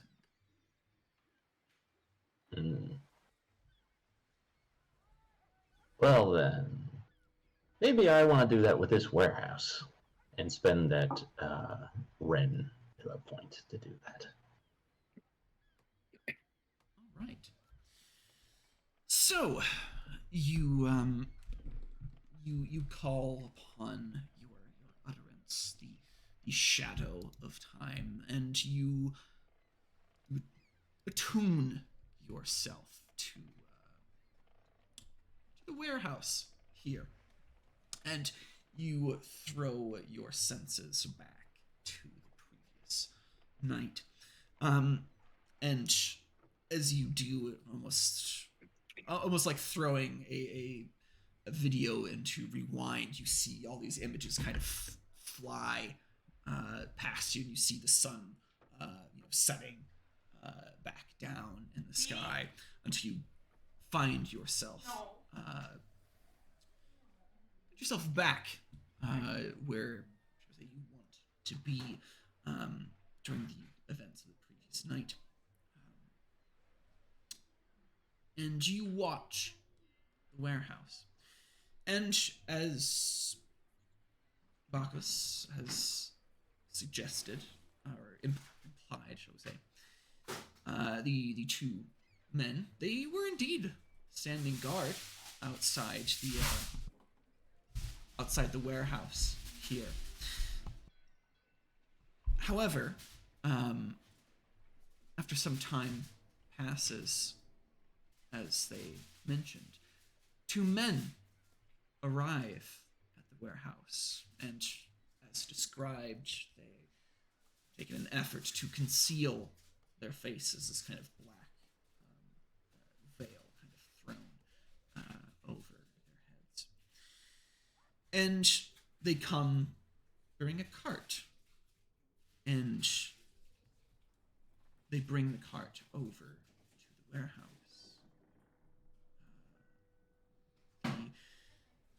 The two sailors, they look at each other and look at the men, and they kind of nod solemnly, and the two, shall we say, abandon their post, take a bit of a midnight stroll, as it were, down the docks, and the two men begin making their way into the warehouse. It doesn't take them too long to find the chest here, and one of them, shall we say, begins to drag the chest, though finds it too heavy to handle by himself. They take a moment as one of them carves the cartouche of this reptile's eye into the wooden beam of the warehouse. And after leaving their mark, as it were, the two kind of brace themselves and pick up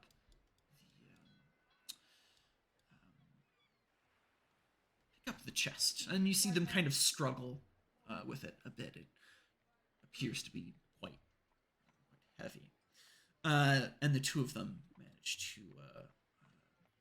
load it onto the cart. And up until now, they've been rather quiet, aside from, shall we say, complaining about a few muttered curses beneath their breath as they heft this thing onto the cart here. And as they do, and they kind of get it situated and kind of strapped in, as it were, one of the men kind of turns towards the other, and you kind of strain a bit, kind of shift. You hear them kind of whisper something to each other, and you just have to take a moment to kind of rewind and kind of bring yourself a bit closer to hear what they whisper to each other. But you do manage to make it out. They have a kind of hushed discussion, as it were, as to where they'll be bringing the goods tonight. And the other of the masked men responds that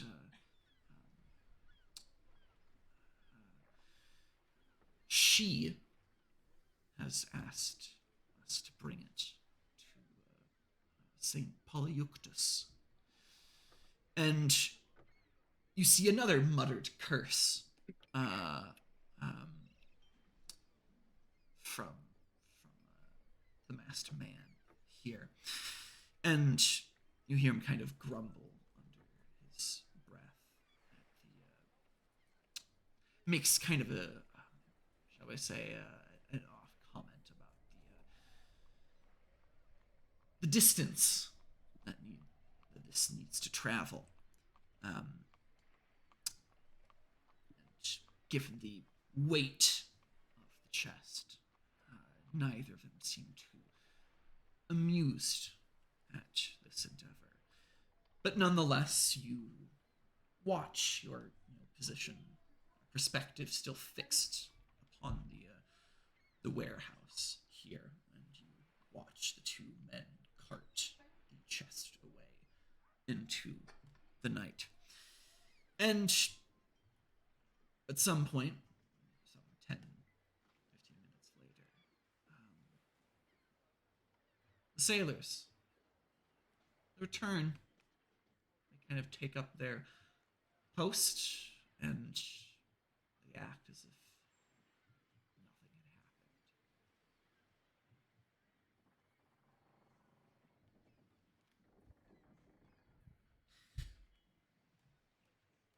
happened.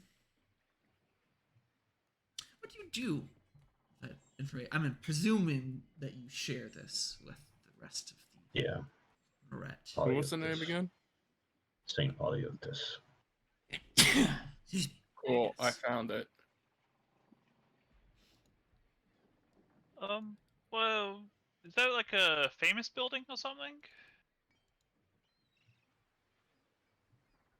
It looks like just a generic church on the map. Oh.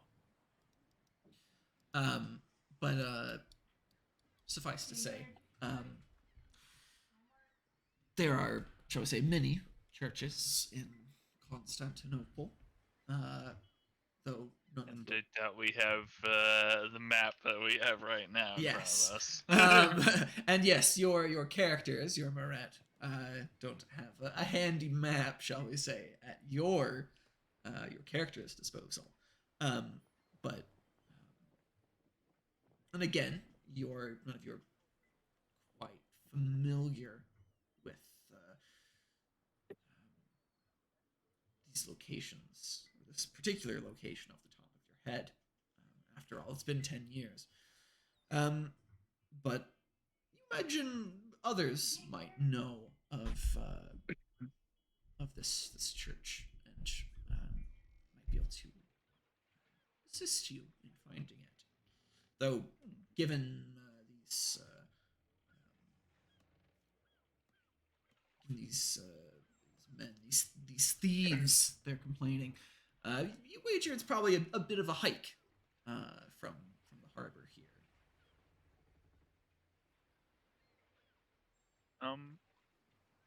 Do you think Vitazis would know about this place? I will go talk with him.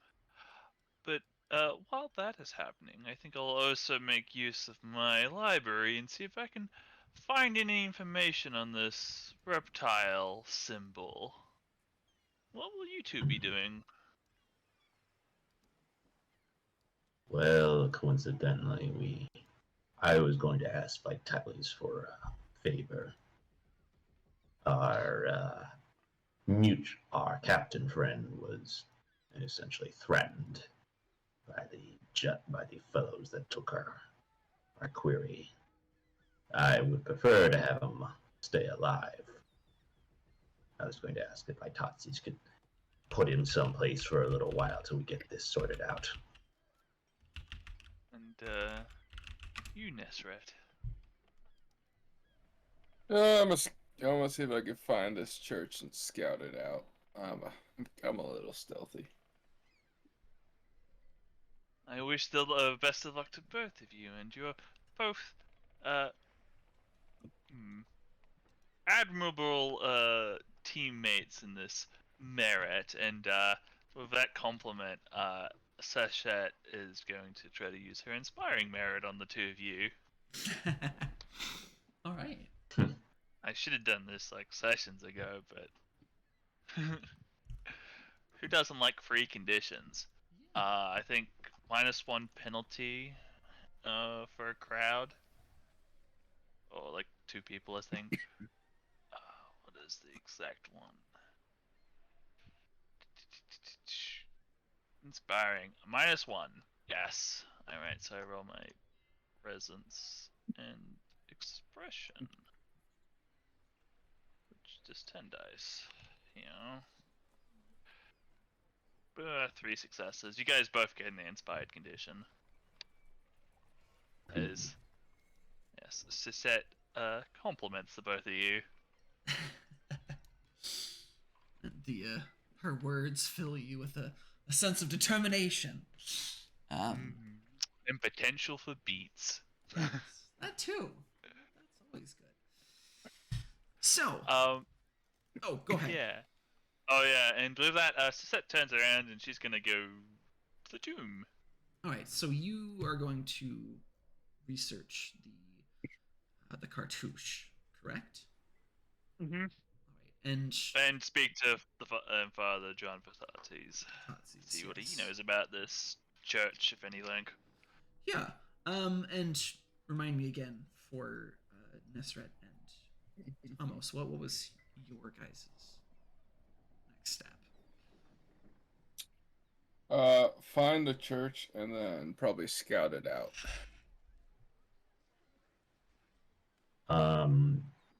Bring Bacchus along and, well, ask, without showing him the dune, ask Vitatsis to give him a place to hide.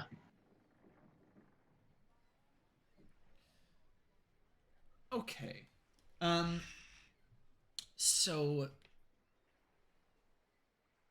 since we're at the harbor, it's probably best we start there then, with you trying to find a hidey hole for Captain Bacchus here.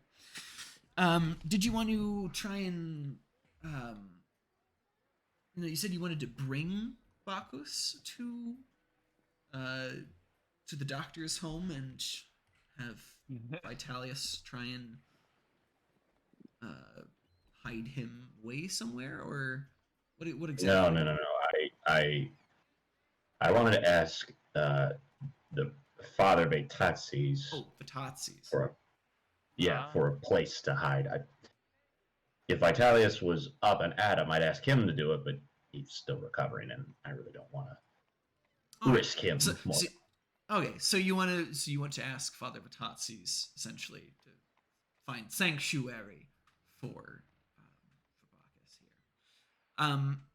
Now, I'm assuming you want to confer with Vitatsis on this first before you drag Bacchus into this. Am I correct, or do you want to try and bring Bacchus along with you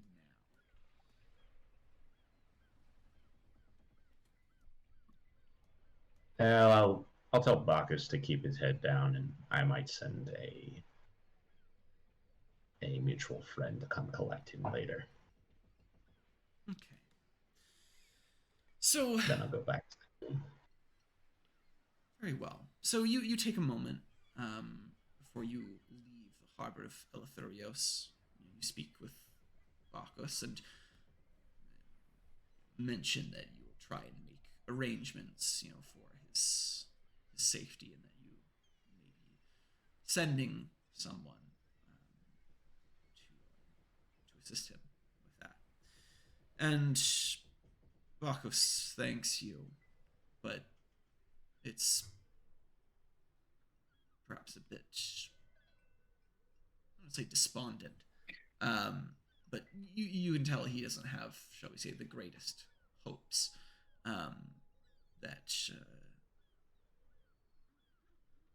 that he will indeed be protected. But nonetheless, he thanks you, at least for trying. With that, you guys make your return to the tomb. So, a bit of a trek, shall we say, from the harbor to the tomb. But the journey itself is rather uneventful, shall we say. Another leisurely stroll down the Meze before making your way to Ghana and your tomb. And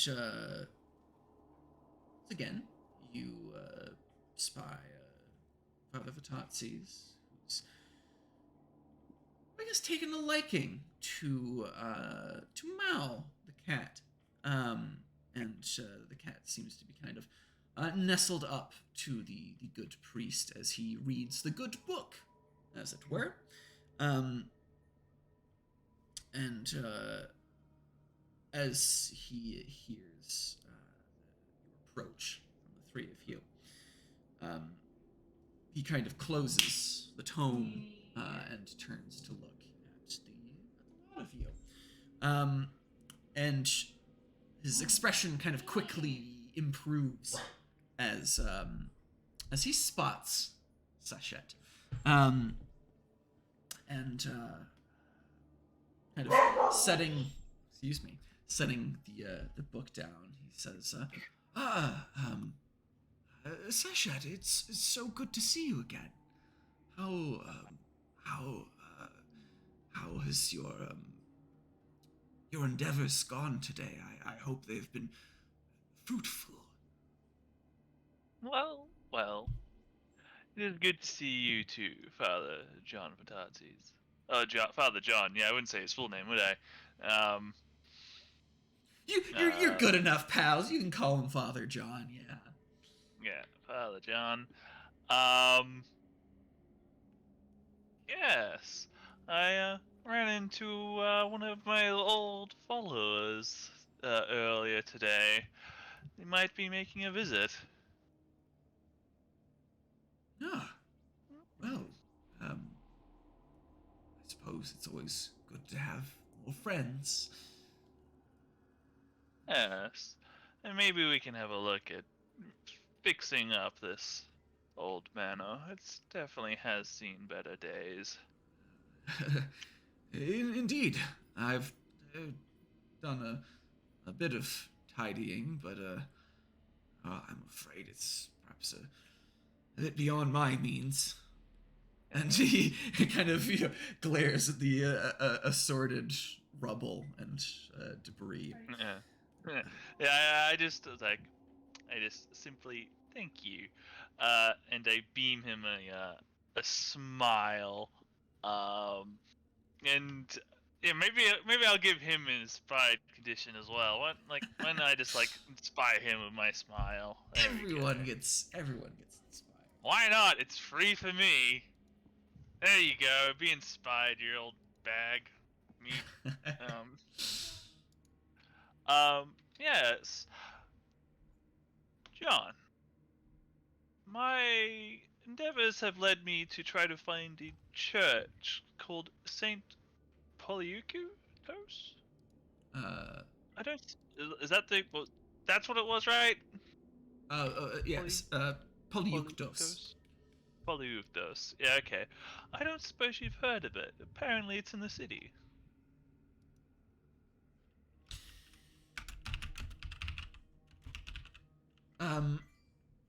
Yes, I have heard of it.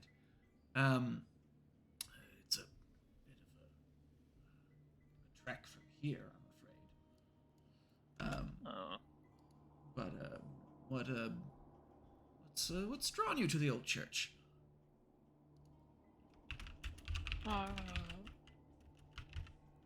Some thieves might have moved an item there, and me and my companions intend to investigate. Ah, Yes. I suppose unusual location for thieves. I think any God-fearing criminal would perhaps avoid committing his crimes within God's house, but then again, those who have stooped so low to commit acts of theft are perhaps not the brightest among us. Wise words. Could you give me and Thomas directions to the old church?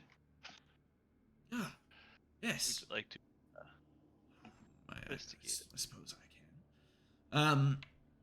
And he does his best to kind of does the classic kind of dirt map, Yeah. though more or Dirt less map. using the dust that has accumulated on the manor. He kind of takes a finger and does a very rough outline of the city of Constantinople, and kind of draws a bit of a path following the Meze for a while before veering off to the northwest, heading towards the hills, towards the northwest side of the city. And points out kind of, a rough estimate of where the church is located. As best of an estimate you're getting from a hastily scrawled set of directions on a dirty countertop. Nice. Thank you. And Chasette's going to dismiss herself and go into her tomb, to her library, and yes, try to find out any sort of information on this symbol. Ever the historian, she's collected a large swath of academic material, and maybe there's some information in there that she could use. Sure.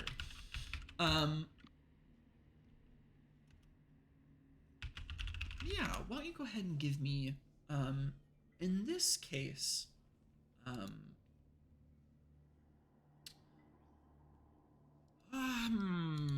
I'd say this is probably,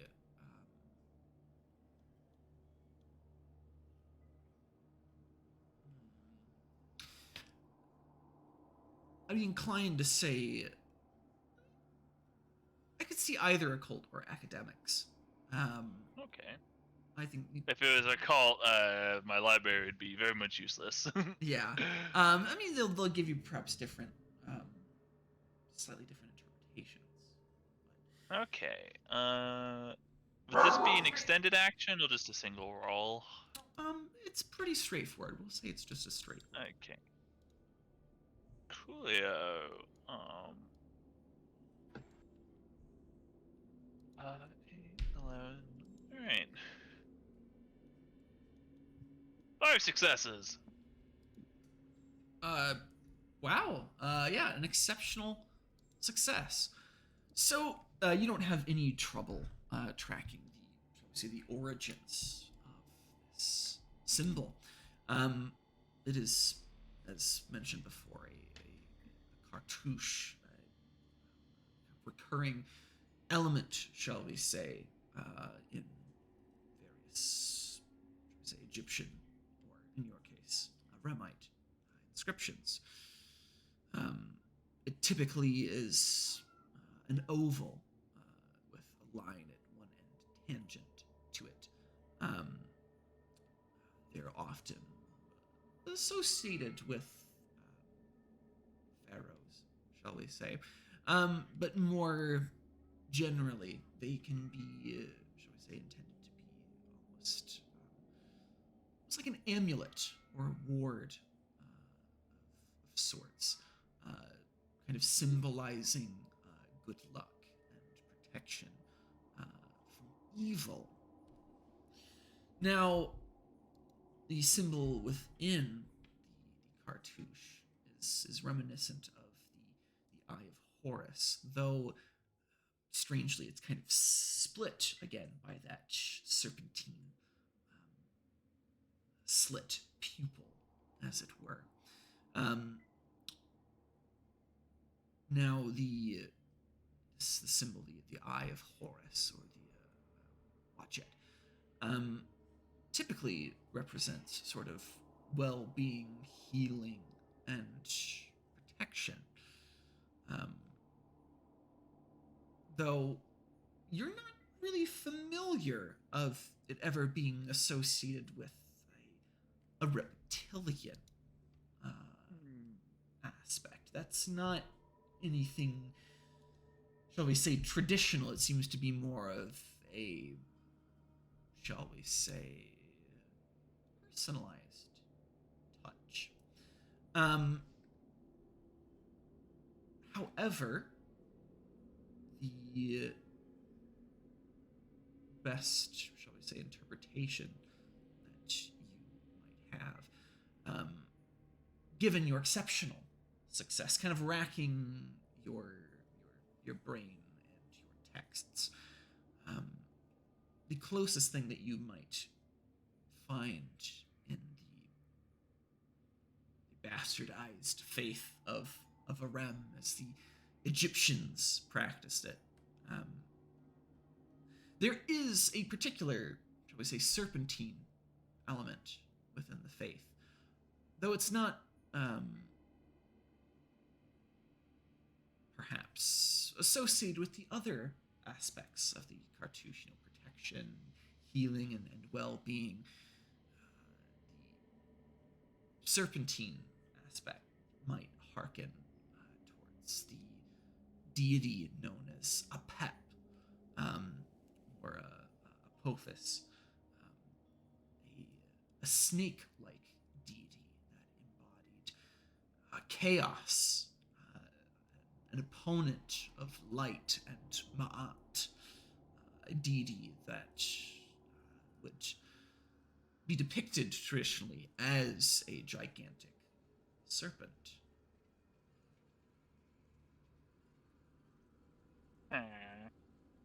So a bit of an inversion, perhaps, of a traditional cartouche. Okay. So yeah. So this cartouche is like a good luck symbol, but the inside's got like a serpent motif that represents a pep, and it's like sort of like a yeah. Yeah, it resembles sort of the Egyptian eye of Horus, though the Okay. pupil bears that sort of reptilian slit Yeah, so through it, and what the eye is, a bit more reptilian. So from like what I can tell, this isn't actually an Egyptian symbol that the Egyptians used, but is something somebody has taken and like twisted it like in a different like way. Yes. Let's, with your exceptional Yeah. success, to the best of your understanding, someone's taken this sort of ancient Egyptian symbol and kind of inverted it. Okay. As kind of twisted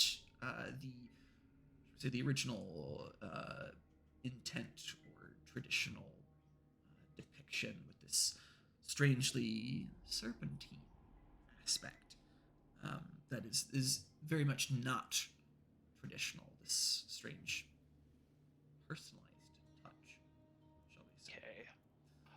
Okay. While I'm in my tomb, I'm gonna try to recover some pillar points, as I'm kind of hurting on those. Yeah, fair enough. Yeah, and meditate. So I get my memory +3 from my tomb, 2 successes, 2 pillar points, and unless anybody says otherwise, I'm gonna take advantage of those pillar points generated by the relic. And All right. take 3 if that's alright with you, Thomas, since you're the other one here. Yeah, go for it.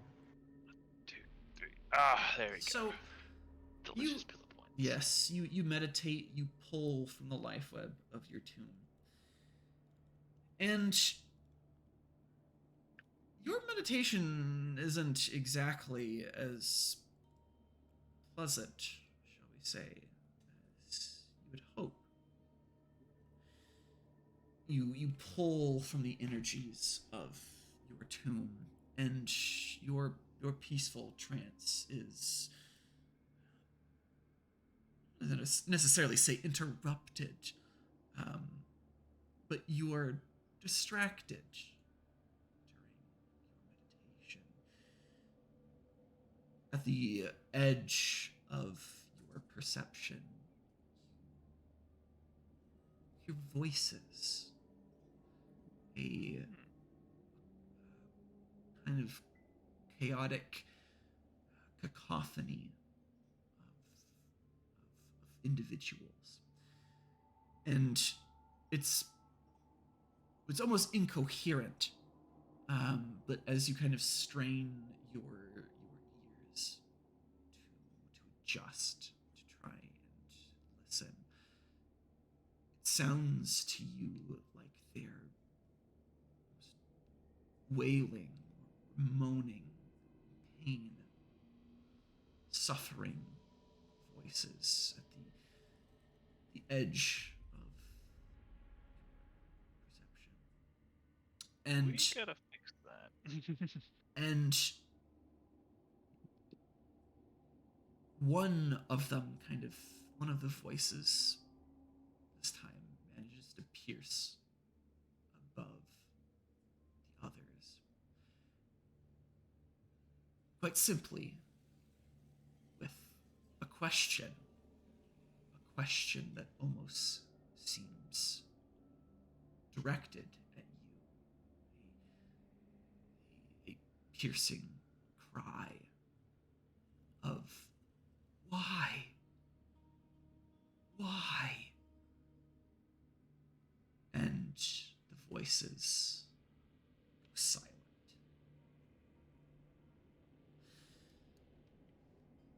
And with that, as you are left with these troubling voices of the dead, we shall conclude this session here, session 10 of Oceans of Eternity. And next time, we shall pick up as our gang, our Moret here, investigates this hotbed of activity, this church of Saint Polyeuctos, and hopefully manage to retrieve the chest that had been stolen from the White Jackal, and perhaps other things as well. But we shall see. Anyway, thank you guys for playing with me today. Let's check in with you guys first. How are you guys doing after session 10? And what's going on in your character's head? I'm good.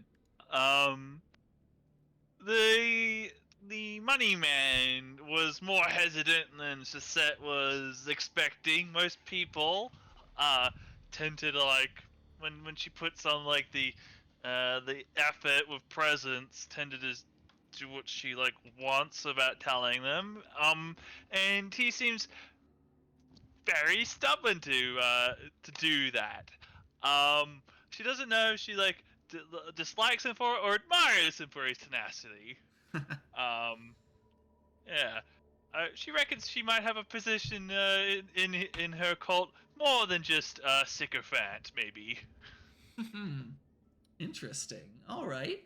But yeah, I'm having as Grog, I'm having a good time, and thank you for running session. Yeah, thanks. What about the rest of you guys? Prez, Savlus, how you guys doing? And what's rattling in your mummy's brain? I'm doing good. I think Nesteret is really focused on finding this group. Maybe a little bit curious about their usage of the symbol. Yeah. Why and what it means. Little concerning to see some more. Unsettling. Yeah, a little unsettling to see some Egyptian iconography popping up in Constantinople. I can see how that might be a concern. Anyway, lastly, Prez. I definitely think Tomos doesn't really like the idea of there being a potentially another group of Arisen, or at least someone connected to other Arisen. He definitely wants to find out more about them, and maybe he's wondering if they had anything to do with his cult's dissolution. He's also thinking about taking advantage of Bacchus and his connections, given the fact he's a trader and captain of a ship. So that's why he's invested in making sizing him up as a potential addition to your cult. I get it. Potential addition, maybe even just a contact, but he likes keeping Yeah, useful helps, people around. helps having useful people in your circle. Well, anyways, thanks again to you guys for joining me today, and thanks to everyone who's tuned in today. And we hope to have you guys tune in again for next week. Some other things on the to note here. Thanks again to Onyx Path for having us on the channel, and thanks to Tabletop Audio for the background music that I've been using. Lastly, there is one thing to note for crowdfunding. The Trinity Continuum Player's Guide, the backer kit for that, has just recently gone live. And I think currently they're at I think 28K out of their 15K goal. So already hit their goal and hitting those stretch goals. So if that's something that interests you, go ahead, check that out. Anyway, once again, thank you all for joining, and we hope to see you guys next time. Take care, everyone.